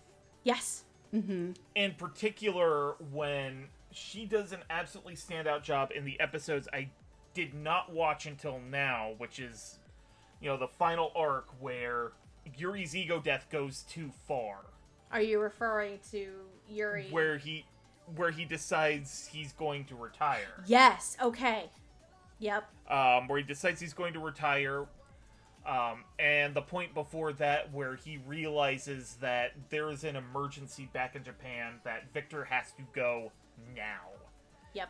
And he's got to do, I think it was his short skate performance without him. No, it was his free program. Victor was there free program. Okay. Victor was there for the short program, but Makachin had the emergency like immediately after that. So Victor left. Like Yuri was like, "You need to go back," and then he did the free program without him. I legit started tearing up during the last episode when I think this kind of leans a little bit into Jerry as well to an extent, with the interaction between Jessie and Jerry right before the final free program for Yuri, because the two of them basically had an argument the night before about what they wanted to do, and with Yuri wanting to retire and Victor like, what the fuck? It's like, that's not fair. To which I don't think Yuri wanted to retire. I think he just thought that was the only way to get Victor to come back to ice, to come back to competition. Yeah, no. Yeah. That's 100% the logic. But I started tearing up when Jessie kind of started monologuing during the Yuri's free program, like, if this is going to be my last time doing this program that you choreograph for me, I'm going to take it to the limit, and I'm going to make this the best goddamn program, and I'm going to show you that all of the work that you've done was worth it. And it ended up with the result of Yuri actually beating a record for the men's free program skate that was held by Victor. So, like... And then the great part about that is then Yurio turns around and beats that record. Mm-hmm. Yurio beats the... So, Yurio beat... No, he didn't beat Victor's record. He didn't beat Victor or Yuri's record, but he did win. Oh, that's right. But Yurio did beat Victor's short program record. So both Yuris each beat Victor's record in some form or fashion. I think that's beautiful. I think like, that's that was a beautiful way to end it. And it's a fun motivator for Victor when he comes back to competition now too, which is great. Because it seems like, I guess going into Victor a little bit more now, Victor kind of has lost his way, it seemed like, in the beginning of the show, because he's kind of lost his motivation and his love of the sport. So here you have Jerry, who on the surface has this mask and this kind of like this performance, more or less. He's constantly on constantly on performance mode, if that makes sense. So he always has this energy to him. He's always this like spunk and charisma to him, but he also doesn't exactly open up as freely either. He seems like he does, but not to a genuine level, if that makes sense. Yeah. At least that's what I got. In Jerry's case, the longer the show goes on, and the longer Victor gets to interact with primarily Yuri, but also Yurio, and even some of the other skaters that he used to compete with. I know Kristoff is a good example here. He kind of like, he starts missing competing again. He starts getting that motivation back just watching all of these skaters, and it's just like, it's a very interesting character arc that Victor goes through, and I think Jerry portrays that very well, to be honest. Yeah, I would definitely agree with you there. Now, oh boy. Now on the other hand, though, I know where Gigi's about to go with this. So in the Japanese, Victor's played by Junichi Suwabe, who, other than one other voice actor, is probably my favorite Japanese voice actor of all time. If you know him, he plays Renjin Guji. Your boy. My boy, Renjin Guji, from the infamous series and video game, Uda no Prince-sama. Yup. Now, Junichi Suwabe knows how to be sexy, and Viktor Nikiforov knows how to be sexy. So let me tell you, from, anime where most of the characters are under the age of 18, to have a nice 27-year-old who you see his butt and nipples in the very first episode. And I'm like, Daddy, yo, Gigi, God bless. Yo, Queen is here. Oh, shit. Yo, Queen is here. She is here to do your bidding. What's that? You want another dog like Maka-chan? I'll get on the floor. Like, it's okay. Like, everything is great. Oh, you like boys? That's fine too. I'll tape. Like, I got this. Hey! Like, everything is good. Hell yeah. I fucking love me some Viktor Nikiforov. He is my favorite main character. I love him so very much. He is crazy, and I love him, and he makes me so happy. And I think that Viktor Nikiforov, he is on performance mode all of the time. For like 90% of the time, he speaks like he's in performance mode. Yeah. In the Japanese, he does say some Russian words, and he does say some English words. Okay. In the English dub, he has a Russian accent and says a couple Russian words like davai, which Yurio, davai. Davai, Yuri, davai. Anytime I want to slip into a Russian accent, it's not moose and squirrel. No, it's Yuri, davai. Like, that's where I get it. Like, if I say, well, when you do accent work, a lot of times they tell you, think of a phrase and say that phrase out loud. And that's the phrase that you do to get into the accent and to get into the character that you need to get into. So for mine, Yuri, davai, like, that is a thing. Like, for French, it's... It's the fucking line from Home Alone. You're what the French call les incompetents. And I'm like, yeah, that's it. I'm stupid, but this is how I live my life. So I think Jerry does a really good job playing up Victor's comedic moments. Like when Victor's drunk, when he's at the pool with Kristoff and they like getting drunk and taking Instagram photos. Like, oh, that's a delight. I love it. When they're talking about food, like when he's eating, when he tells Yuri that he's a fat pig. Like, I fucking laugh at that shit, even though I shouldn't. I'm like, that's really funny. I think Jerry Jewell does a really good job with the comedic parts of Victor. You're funny. You're an asshole for saying that, but you're funny. I mean, everybody's calling poor Yuri a fat pig. And he's like, maybe his size, I don't know, boy sizes. What's a boy size that's skinny? I going with the fat pig thing for a second. I think one of my other favorite things in that little section there was like, this is like, Yuri mentions like, oh, I love eating pork cutlet bowls. I eat one every time I win a competition. And Victor's like, okay. He's like, how many do you tend to eat? He's like, this many. And he's like, oh, so that's how many competitions you've won? And Yuri's like, shit. Right. Like, I think it's really funny. Like, I really do. So good. Like, so I think fucking great. I think when, like, I think it's the second to last episode, the Christmas episode, the quote-unquote wedding episode where Victor gets the inner monologue instead of Yuri. Yes. I think that when you get inside his head a little bit and he's trying to be serious, I think Jerry does a good job. Yeah. But it lost me at the sexy parts. Like, I know nobody can be Junichi Suabe, like... except for maybe Tomoaki Maeno, but that's a different kind of sexy. That's like Camus, Freeze Me Daddy sexy. Like, that's a different sexy.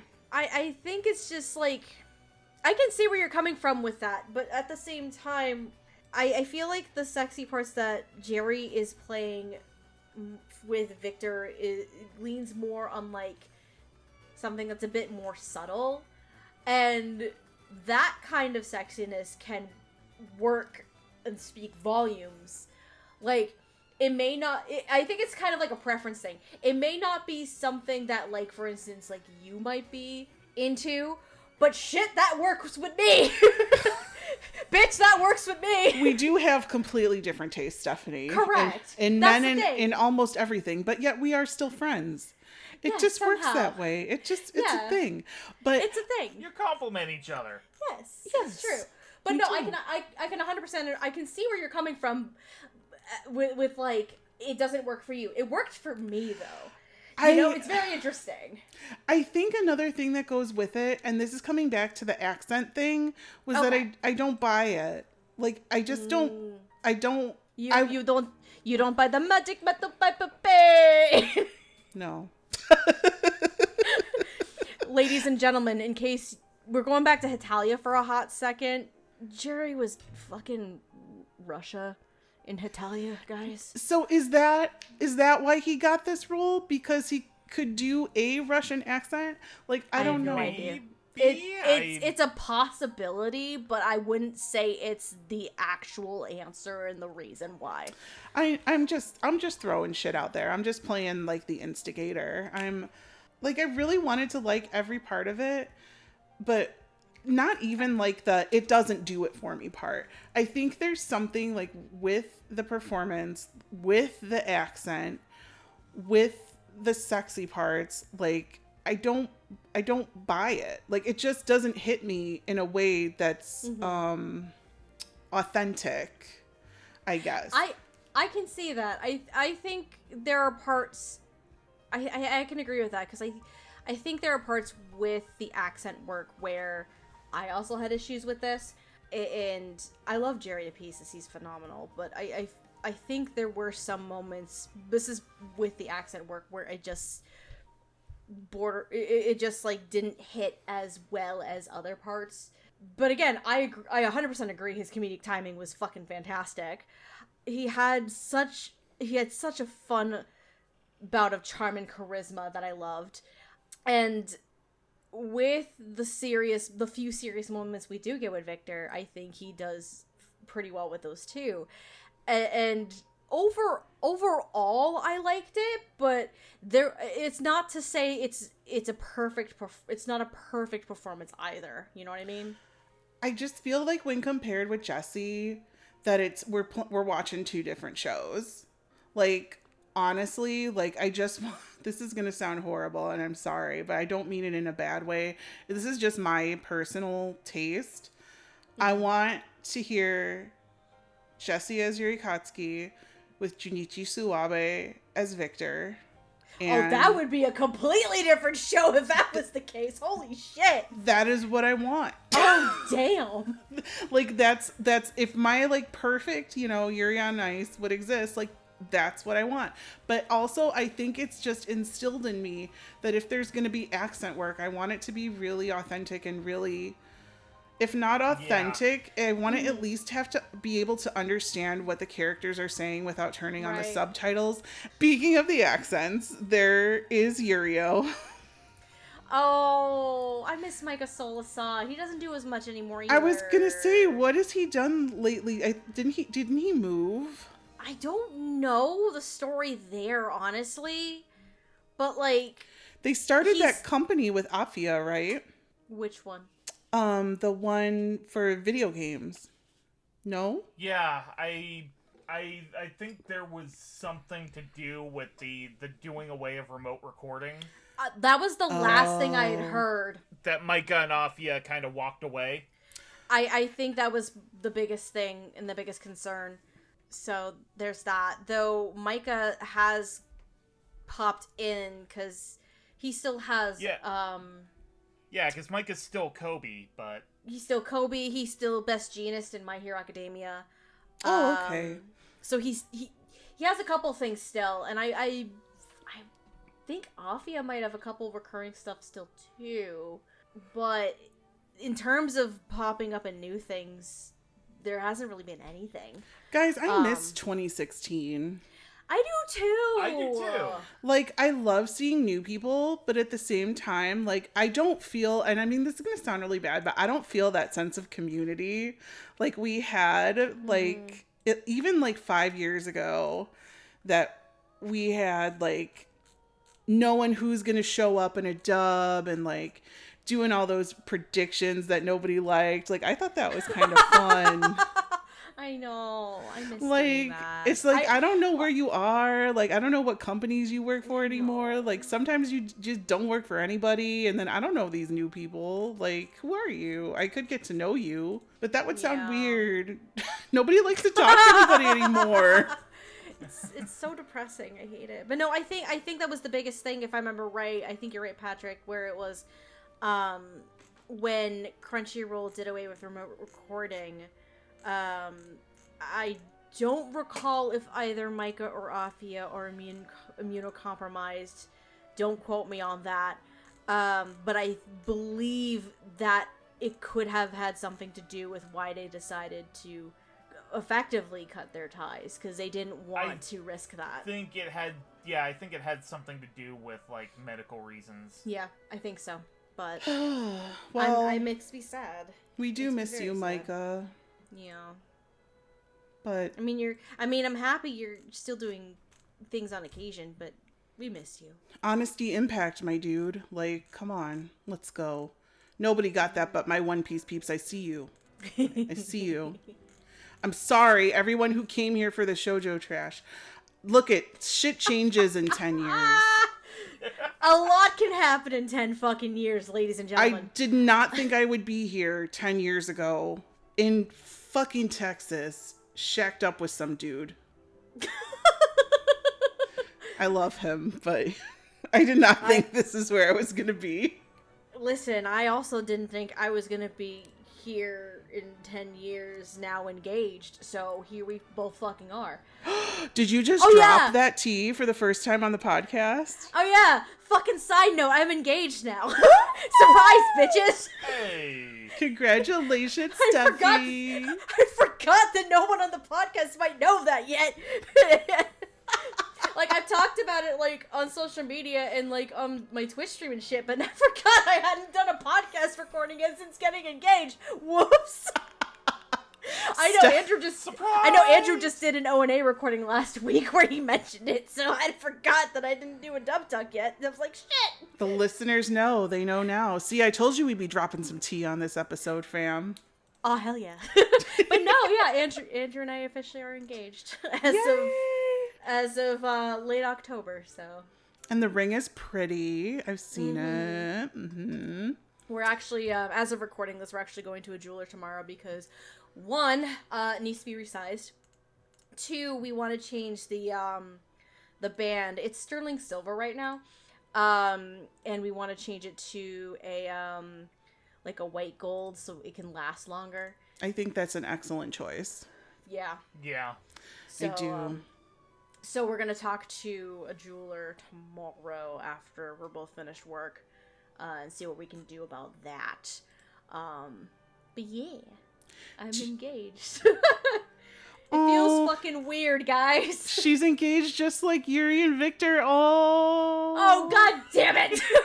Do you remember at Anime Fest when the cosplayers who were cosplaying as Yuri and Victor got engaged at the Yuri on Ice panel? Because I do. Oh, it was so cute. I forgot about that. That was so fucking cute. There's so much love. Yuri on Ice is just love all around, man. I love it. Yuri and I love the Yuri on Ice community because there's such a sweet, fun community. I love them.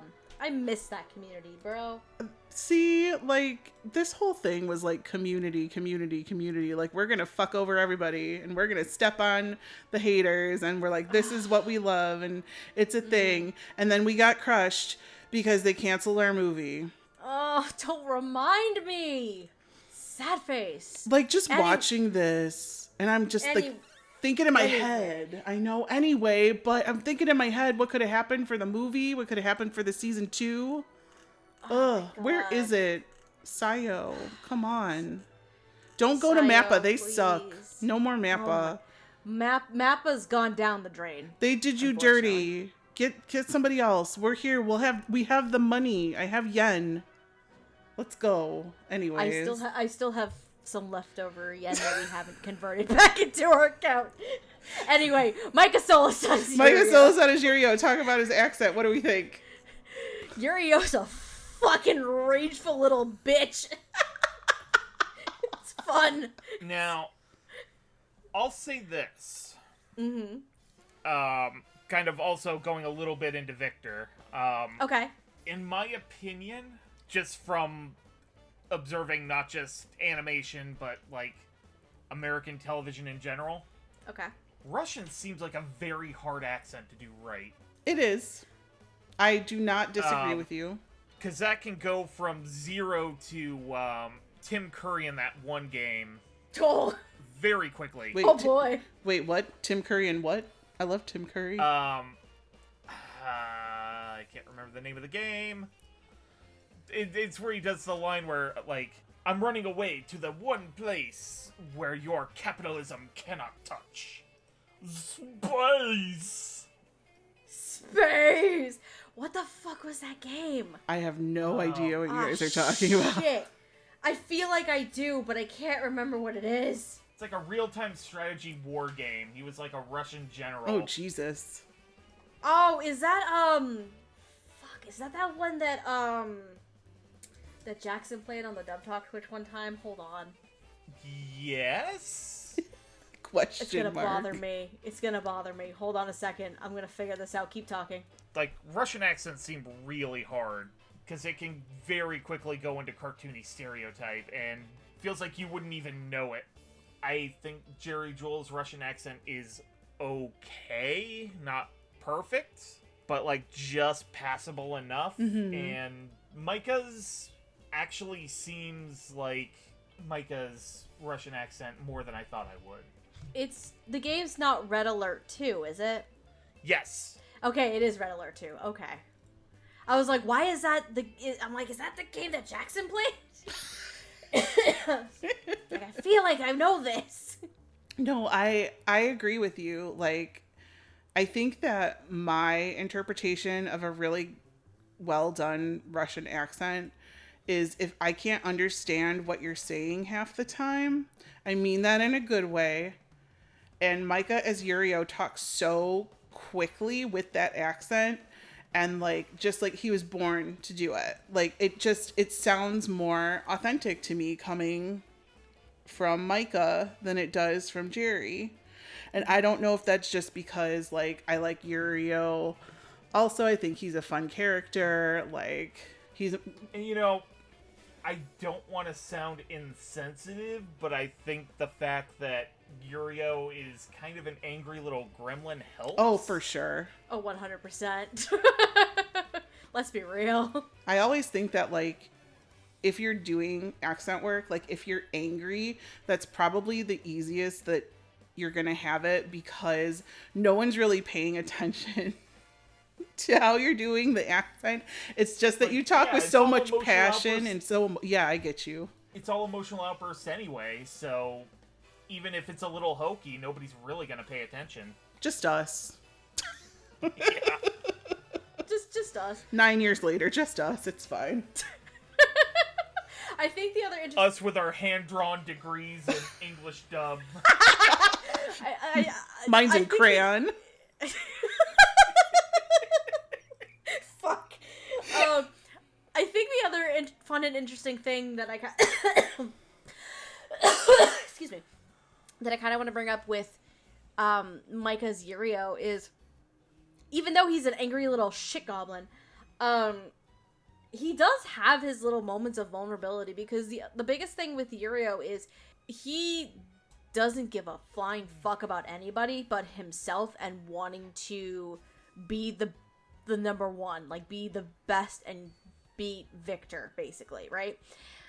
So his character growth and progression, not just be like growing into an actual like real professional like skater doing his first year in the senior division, he actually gets to kind of open up a bit more and become friends with others too.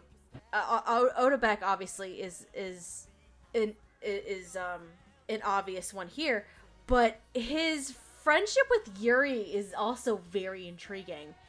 It kind of borders on like frenemies to an extent. Can we talk about the last episode? Yes, I was about to get to that. The piroshkis. The Katsudan no. pierogi? Yeah, that wasn't the last episode. But oh, penultimate. Yeah, well, that was something like that. It was in the last arc. It was before the finals. It was the cup before that. The Rostello Cup. Yeah. It was that one when they were in Moscow. Because Grandpa was there, that's why. But no, I was about to say the last episode where Victor decides, I'm going to get back into competitive skating. So he goes to Yakov, who is his former coach, and is like, hey, Yakov, I'm going to compete next season. And of course, this is right before Yurio decides is taking the ice, right? For his free program. And so Yurio's hearing all this. And the question that Yurio asks is like, wait, so does that mean Yuri's gonna retire? And Victor's like, well, he hasn't made that decision yet. He's gonna decide after the competition's done, but he hasn't made that decision yet. So Yurio's response to all that is he gets his ass on the ice, and he gives an incredible performance in a way to motivate Yuri to not retire. Yeah, because they're rivals. He doesn't want to. He doesn't want to lose his rival, even if Victor comes back. Like, they're gonna go at it until the end of time, until they're both like, have no legs. Yuri was ready to retire, but Yurio was like, "Bitch, you beat Victor's record, and you say you're gonna get the gold, and then you're gonna just fucking leave? Absolutely not, you fucking loser. Like, it was so interesting, where you have Yurio going from this kid who doesn't really give a shit about anyone, but he also doesn't really know how to express his feelings outwardly, to, I'm gonna show you what I can do. You're a fucking loser if you leave now, and this is what you're leaving behind. Like, it's very interesting how that shift kind of happens. Like, as much as Yurio thought he needed Victor as a coach, he really needed Yuri as a rival more. Yeah. Mm-hmm. One of the things I really love about Micah's performance as Yurio is when Yurio finds his agape, when he thinks about his grandpa, and I loved that. he thinks that, you know, nothing is about love. It's all about winning and being the best and beating the competition and, you know, doing whatever it takes. And then he's like, oh, my grandpa who makes me pierogies, you know, my grandpa who, you know, I asked him, like, have you ever heard of doing it this way? And then he comes up with a fucking katsudon. I love that. The pork cutlet pierogies. And I was like, oh. That was the cutest thing. I loved it. It's so cute. And then Yuri's like, just eat them. And I was like, yeah, he's the little tsundere boy. It's all good. Like, it was the cutest shit. I loved it. I like it when Micah puts that little bit of innocence and that little bit of, oh, I actually do care into Yurio's performance. You know, it gives us a sense of who the real Yurio is through that, and it's really, really heartwarming. Mike is good at giving Yurio that energy of, he's just a kid, he doesn't actually know what he wants yet. Yeah. And he's slowly coming to realize that on the ice. Like, he's the youngest, I believe, out of the group that ends up going to the Grand Prix final, because he's 15. And it's his first year in the Grand Prix final. So effectively his career is kind of just beginning, so he's gonna be learning a lot along the way, and he's gonna have to be changing too. He even mentions that, you know, his body isn't gonna be the young ballerina body for much longer. And he's gonna have to learn how to skate all over again, because, you know, once you hit puberty, like, it's a completely different monster. Welcome to the madness indeed, my little cat son. Like, side note, I for shits and giggles, I looked up Yurio's grandpa. That's Kent Williams. I thought that was him. It was Kent Williams. Aww. I was like, who voiced the grandpa? I'm like, it's Kent Williams. I love grandpa. I love grandpa. Grandpa's so fun. He makes the best pierogies. Pierogies. See, like, we're trying. Like, we're sitting here trying to do the accent, and I'm like, is it good? I'm probably butchering it, but no, hey, it's fine. I'm not getting paid to do it either. I don't remember if I told you guys this. I think one of the best compliments I think I got while I was in Japan was, like, I tried learning Japanese as much as I could to survive, and I think one of the best compliments I got from, like, several people while on my trip was like, oh, your pronunciation's really good. I'm like, oh, wait, what? Really? I was like, oh, thank you. Right? It's so nice to, like, think that, you know, you're studying all this time. Like, when I was in France, I was with my friend and her mom, and, like, we were taking the subway somewhere, and, like, they tried to ask the person who was working at the window something, and she wouldn't talk to them. But then I asked her something, like, in French with the accent, and she would talk to me. And they were like, what the hell? And I was like, dude, I sound French. I don't know what to tell you. Like French people like French people, but I'm not French, so it's okay. No, nowhere near. But yeah, I do want to say one more thing before we wrap up, and I don't know, Steph, maybe feel free to edit this out if you want to.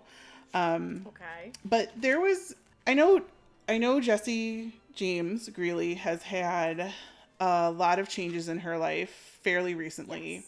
And there was a line that Yuri said that really got to me, and I don't know what she was thinking at the time. I don't know anything.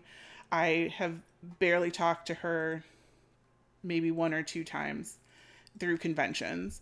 But there was a line when Yuri was starting to learn his Eros program, And Yuri went to his ballet teacher and he said to her, I want you to teach me how to move like a woman. And that really got me. Oh, yeah. Okay. I was like, you know, do you ever look back on things later and we're kind of like, huh, yeah, that happened.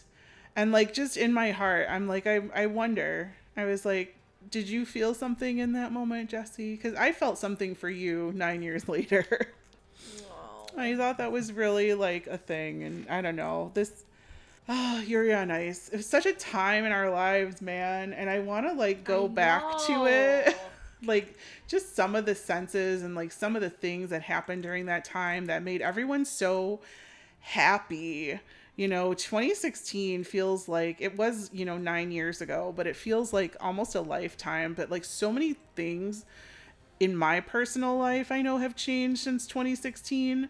And it's like, would I go back to that? Well, I wouldn't go back to this, but I would go back to this. But I definitely would like to go back into that pocket of time where Yuri on Ice was the king, like fucking JJ. And scream with my people over the kiss and cry and the wedding rings and the spoiler that Funimation put on the limited edition DVD case.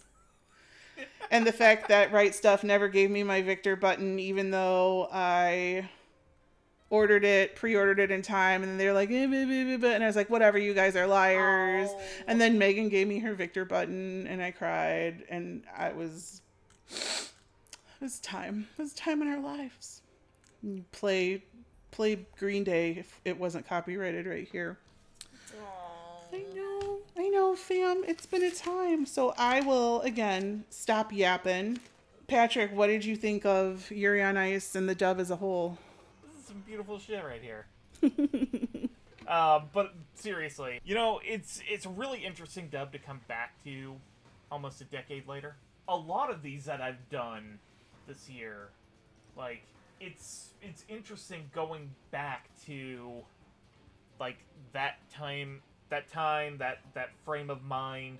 I had some pretty strong, high opinions of the show, like, going into it as it aired, and, like, dropped off of it because of, like, podcast obligations. Coming back and actually finishing it, like, this was amazing. I mean, is it perfect? No. Not a lot of dubs at the time. Even the dubs in the time that I think were, like, the heyday for Dallas dubs, none of those were perfect either, but, like, it was in the right place at the right time. I think the performances were solid, the script writing was excellent. Some of the casting might not have flown if it were produced in 2025, but I also kind of treat that as a product of its time. Yeah, this has been a fun little experience, so yeah, thank you for bringing me along. Of course, my friend. Man, it feels really good, like, talking to you guys and doing this episode today. I know I've been kind of out of it, and everybody's like, Gigi only shows up for Patreon episodes and ladies' nights, and I don't know, like, I just miss, like, doing a really, solid time and getting to talk to you guys. Like, it's like time has passed, but, like, no time has passed. I don't know. I'm feeling very sentimental. I think that's kind of like why, one of the big reasons why I really wanted to do something special and a little bit different for celebrating 10 years of Dub Talk, and that's kind of how the Retrospective series was born from. Because it's like, we've been doing this for fucking 10 years. Like, I didn't think we'd be doing this shit for 10 years, but here we are. But it's also very interesting to kind of get the chance to circle back to some of these shows that we either had forgotten about, or these shows that have a very special place in our hearts that we just want to sit down and just talk about for a solid, like, 2.5, 3 hours, depending on what the fuck you're doing, and it just makes for a fun and interesting time, and especially especially when you start getting into like other dynamics too, where you have some people who might not have ever had the chance to talk about a show before too, because for instance, like I haven't gotten to talk about Yuri on Ice before, so here I am. We did Seraph of the End last month, and Noah never had the chance to talk about Seraph of the End before. And then you had, I think we did Flip Flappers, and Amon's never talked about Flip Flappers before. You had Noragami, and Jamal's never talked about Noragami before. Like, we got to have, like, a little nostalgia fest in a way, but also having these, like, fun, new, fresh perspectives as well. Not just from the people who were part of it, but people who might not have had that opportunity to cover these shows before. So it's such a fun and interesting thing, you know? And God. The fact that we're almost done with this year too, and I know this is a limited series that we're intending on leaving as a just for this year, though some circumstances might potentially change that. But that's to discuss next month. When the final retrospective of this year comes out. But I may as well give my thoughts on the show while I'm yapping along. While you're dropping the tea, you can give your final. While I'm dropping the tea. So, again, this is my first time actually like critiquing and talking about the show, because when I got to watch the show in 2016, I got to watch it for shits and giggles and for fun. And I forgot how beautiful and unique the show is in general, and how amazing of a story this is, with themes of kind of like redemption and self-confidence and growth and things like that. And it's just, in general, the show is just so beautiful and unique, and it's one of those staples of modern anime that for the time, like, was the biggest fucking thing. And I don't see it talked about as much now as I did almost 10 years ago, and I'm kind of sad about that. I wish more people would talk about it again, because this is such a fantastic fucking show. The English dub, there are some minor issues with it, but I think for the most part, it still holds up really, really well. It has amazing performances from nearly all of the cast, and especially with the mindset of, we're not giving a flying fuck. We're here. We know what we're leaning for. We know what we're working with here. We're gonna lean into it. We're gonna dial it up to 11 and just be like, let's fucking go.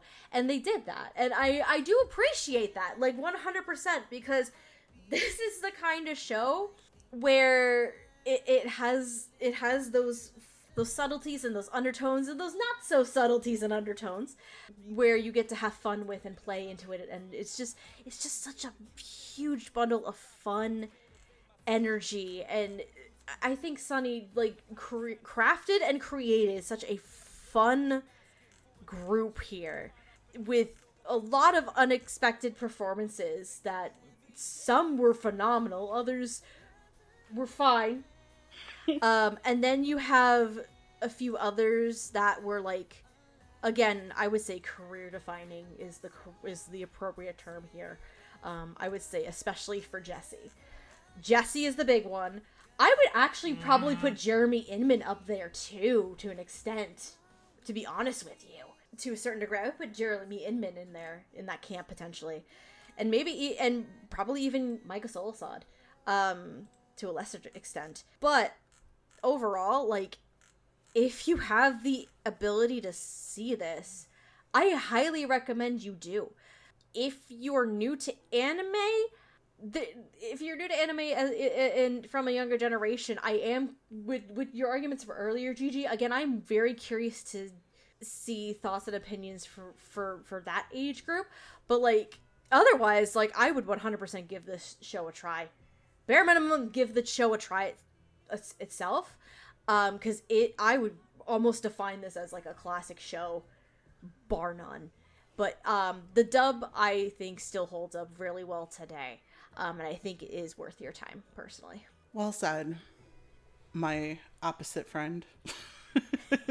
My complimentary friend. This is why you and I are besties. This is how this works, bitch. It's how it goes. It's how it goes. What up, sluts? Now I'm doing another Octopimp fucking... What up, fuckers? Sup, sluts? Oh, God. Who remembers 50% off? Raise your hand. Me! Oh, God. I made Chris watch it last night.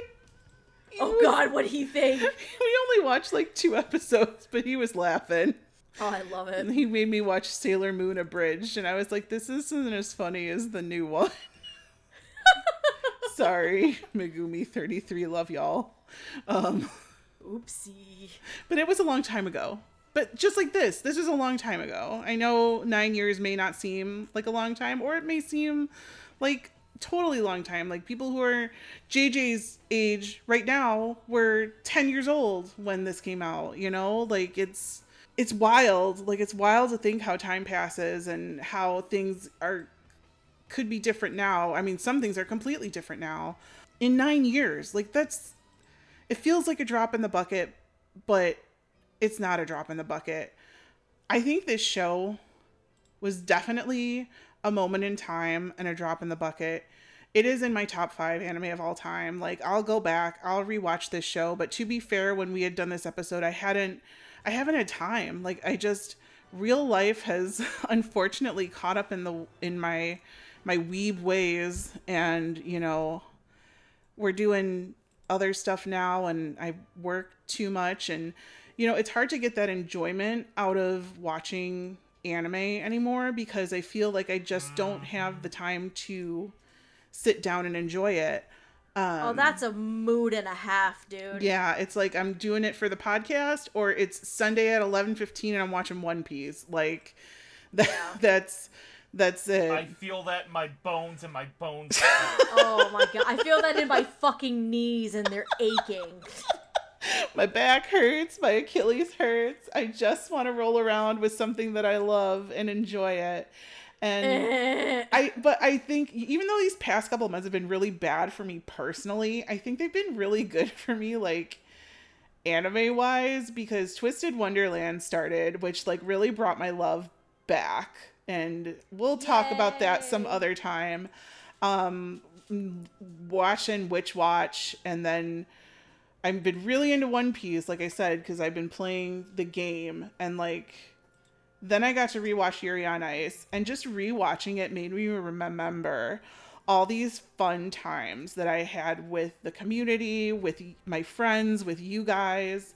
And it's really sentimental for me to watch in Japanese or in English. I think this time really brought out the sentimental side for me in the English dub, because I got to hear Jessie go from start to finish, which I had never done before. Yeah. I think she really made the dub special for a multitude of reasons. I do have my issues with it. Like I said, Sunny, I just want to ask some questions.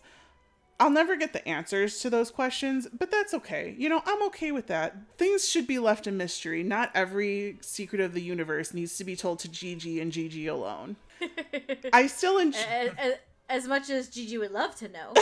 As much as Gigi would love to know, she's okay not knowing. And I do... You know, I will go back and watch it in the dub again, like all the way through. It was a moment in time, and it reminds me, and it brings me back to just like this time in our lives when like we were all together and we were all like having a good time. And what did we even do that trip? Just the fucking porno bedroom lights and the pool and like the barbecues in the backyard, and Hardy with his fucking like Diablo ghost pepper jerky. And there's a vlog of all this, by the way. And we all blew our sinuses out on that. There's a few different vlogs because we went to AFES like 3 times. I know. There was the second year we went where I think it was before the con, we stayed at a different B&B that didn't have the sex dungeon. Yeah. Where we basically threw people in a pool for whoever lost guessed the anime. Yep. So that was a fun time.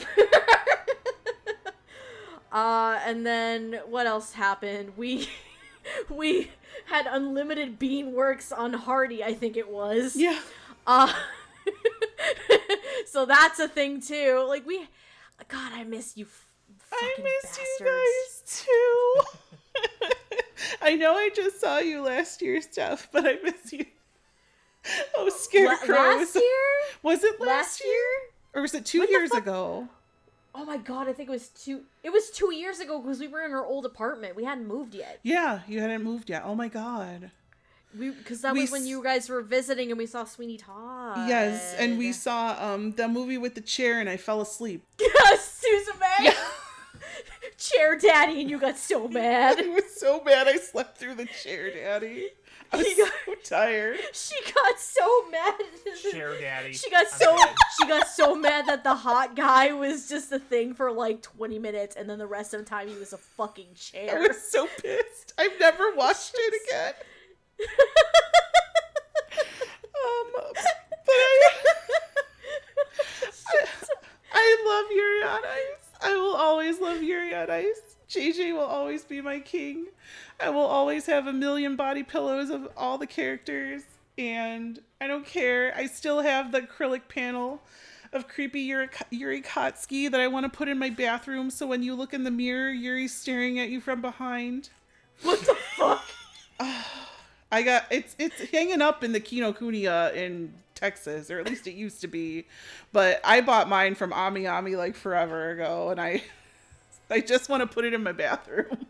Oh my god. But all that to say is that, I don't care. Like, you think Yuri on Ice is a sports anime, you think Yuri on Ice is a BL anime, it's a romance anime. It's an anime that you should be watching. Remember that old slogan? It's whatever you want it to be, You baby. should be watching. Is it a sports anime? Is it a BL anime? Yes. Yes. The answer is just yes. Yes, the answer is just yes. Go watch it. Watch it dubbed. Watch it subbed. I will be watching it dubbed again. I will be watching it subbed again. No matter what everybody thinks personally, like I encourage you all to search it out. If you would like to watch it, you could watch it on Crunchyroll, dubbed and subbed. Beware the closed captions are AI, like we previously said, unless some brilliant soul would like to fix that. I will give a shout out to Crunchyroll, though, because I did see an anime where they actually credited the subtitle person and the translators, like, in the stream. Yeah, they're starting to do that now, because they're starting to get... The backlash from the actual AI subs. Yeah. Or you could buy it. Fucking finally. Maybe. It might be out of print by now. I know the limited edition is out of print. The LE definitely is out of print. Because I have that. I do too. Chris has it too. We have 2 copies. I'm not giving one up. Don't even think about it. You won't find... I don't know if it's still in print, but it's still widely available. Please go watch it. Go buy it. Do your thing. And before we talk about, important things like wrapping this up, to all my Dub Talk people, to everybody who has been listening since the beginning, to Patrick and to Stephanie, because y'all are here right now. Thank you guys for having me for these past 10 years. Like, Steph, if you never would have sent me that message about, hey, I heard you watch Diabolic Lovers, do you want to be on a podcast? Yeah. And if I know, my crowning achievement. I know it will be forever and a day. I'll always be that girl, and I will always love that girl. Hell yeah.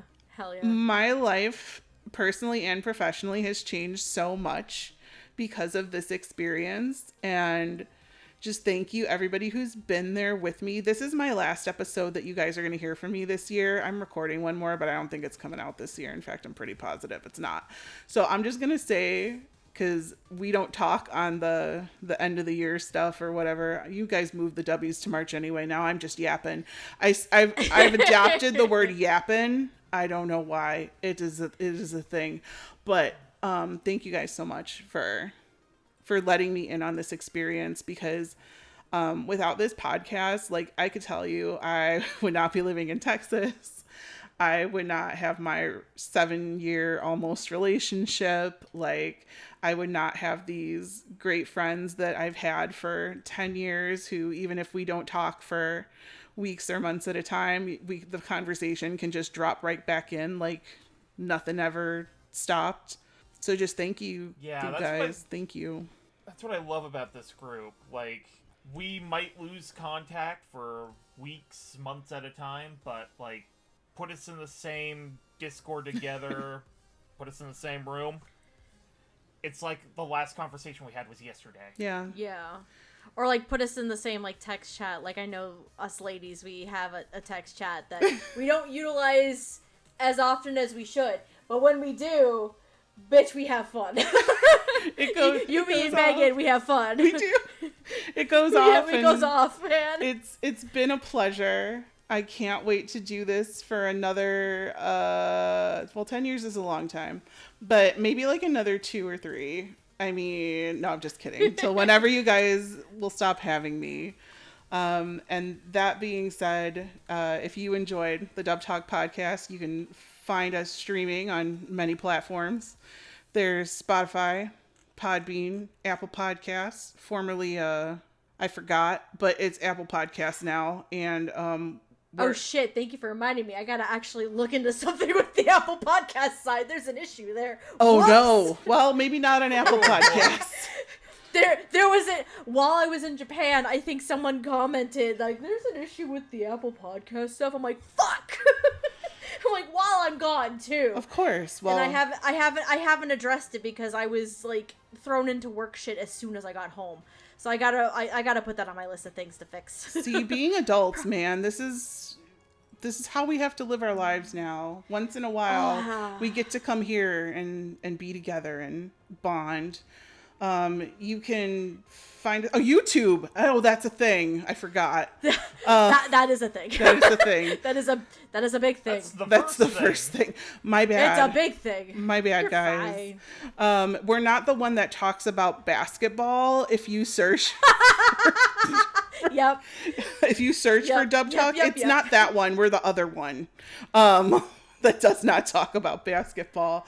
If you would like to contribute to funding, like PBS, we're here because of viewers like you. There's a Ko-fi coffee donation place where you can make a one-time donation. Or if I can pull this list up when my mouse is working, we also have a Patreon. So thank you very much to our $5 patrons, Bright Eyes 505, Quinoa Soup, Marissa Lenti, Megan's mom and dad, and Michelle Travis, and our $10 patrons, Anthony Brown, Carly Lesticow, Julia W., Pika Greg, and Shoulder. Thank you guys so much for believing in what I do and for what we do. Jesus Christ, it's not all about Gigi. Not today. You are the queen. You are the queen, Gigi. No one defeats you. It's true, but I got rid of my YouTube channel, so I can't even say that anymore. I know we had a thing. It's on a break. Will it come back? I don't know. But whatever. Anyway, this is about y'all. Thank you very much for supporting us and for helping us to do what we do. If you would like to follow Stephanie, please tell us where people can follow you. Lord, where can people follow me now? Right? You can follow me. God, you can follow me on Blue Sky, and I still have the Twitter, just not as frequently. Both of them are at Lilac Anime Review. I'm also on TikTok at Lilac Anime Review. But I also do streams on Twitch. I play video games and things like that. I usually go live on Tuesdays, Thursdays, and Sundays. And at the time of recording this, I have been playing a little bit of Water Park Simulator. We just started our playthrough of the latest I the Sonmin Files game, No Sleep for Kaname Date, with I'm still getting used to calling him this, my fiance in tow. And Sundays we've been taking a breather because my Sundays have been full of insanity, but we should be going back to Sunday streams soon. But I am about to I celebrated my first year on Twitch earlier this month, and we're actually having a belated streamiversary later this week at the time of recording this. So yay! Congratulations! Thanks. All of that information is at Lilac Anime Review. It's review being spelled REVUE. Come on over. It's a fun time full of weird energy and chaos. Patrick, where can everybody find you on the internet? Alright, yeah, so you can find me on Blue Sky at Roots of Justice. I do have a Twitter, but I've locked it down because people are being weird. Sounds about right for Twitter. Yeah. Yeah. So at the end of these things, I like to do Patrick's Cool Thing of the Day, where Patrick tells you about a cool thing. All right. Hell yeah. A day. What you got? And today I am going to riff off of an old one I've done months and months ago. Okay. Previously, I recommended I Think You Should Leave with Tim Robinson. Today, I am going to recommend his newest project at HBO Max called The Chair Company. Oh. It is about a man who has an embarrassing incident with a chair at a corporate event and goes on an entire chain of conspiracy to figure out what was going on with this chair. It's 7 episodes. I think it's supposed to be going out to like 9. But it's a 9-hour I Think You Should Leave sketch. And that is, with the sense of humor Tim Robinson has, it is perfect. It draws out the most awkward jokes for a long time. It's I can't describe it perfectly enough. If you have HBO Max, go check it out. Is it a chair daddy? Oh God. Just asking. You'll have Gigi on the hook if it's chair daddy. I do love chair daddies. Oh God, what is my life on the internet? Jesus Christ! I can't even remember the context of Chair Daddy. Suzume.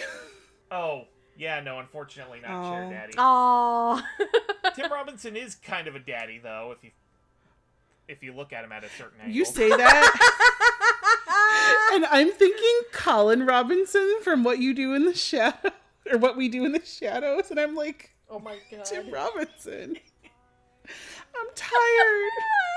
No, he's got weird dad energy. Oh my God. It's great. Oh my God, y'all. My name's Gigi. Maybe. Sort of. I guess. I think that's my name. You could find me. I gotta check my birth certificate. Yeah, it doesn't say that on my birth certificate, unfortunately. I'm not your grandma, but I am your cool Fair auntie. Fair enough. You can follow me at Twitter and Blue Sky at Animepalooza, neither of which I really update. Chris has... Oh, wait! I'm sorry! I forgot to mention. Chris did clear off the kitchen table. For those of you paying attention at home. Yay! Good job, Chris. So now I can start a YouTube channel. Yeah, buddy. I'm so proud of you, bud. I know. I just need some artwork. And then maybe... Like, I don't have enough to do. But you can follow me and I talk about One Piece TCG. I suck at it, but I still have a good time sometimes. It's fun. I like Bonnie. I main Bonnie. Not Pudding. You would think, but Bonnie's better. Anyway, that being said, listeners, davai! Thank you for coming with us on this lovely ice skating journey, for going around and around the rink, and coming back to talk about Yuri on Ice one more time. I appreciate you. Hell yeah. I love you. Thank you for being a friend. This is not the Golden Girls, but could you imagine a Yuri on Ice, like when they're all like grandpas and like Golden Girls-y, and Yurio is still yelling and he actually has a cat? Oh my God. Oh, they'd be fucking sassy. I want it. He'd be the sassiest grandpa, and I'm fucking here for it. Let's go. Oh my God, Fund spin that off. Look, Sayo, Miss Yamamoto, I don't know anything about you, but we'll give you money. Please, God, make it happen. Start a... Please. Give us a sassy old man. Please. I want it. Antique Bakery wasn't a yaoi. Old man Old Yowie. man Yowie. Old man Yowie. Old man Oh man, Yowie. yeah. Oh man, yeah. On that note, y'all, we're gonna peace out. Thank you for being here. Love your faces. Have a good night, everybody, and Otaku on my friends. Good night, everybody. Otaku on there, Daba.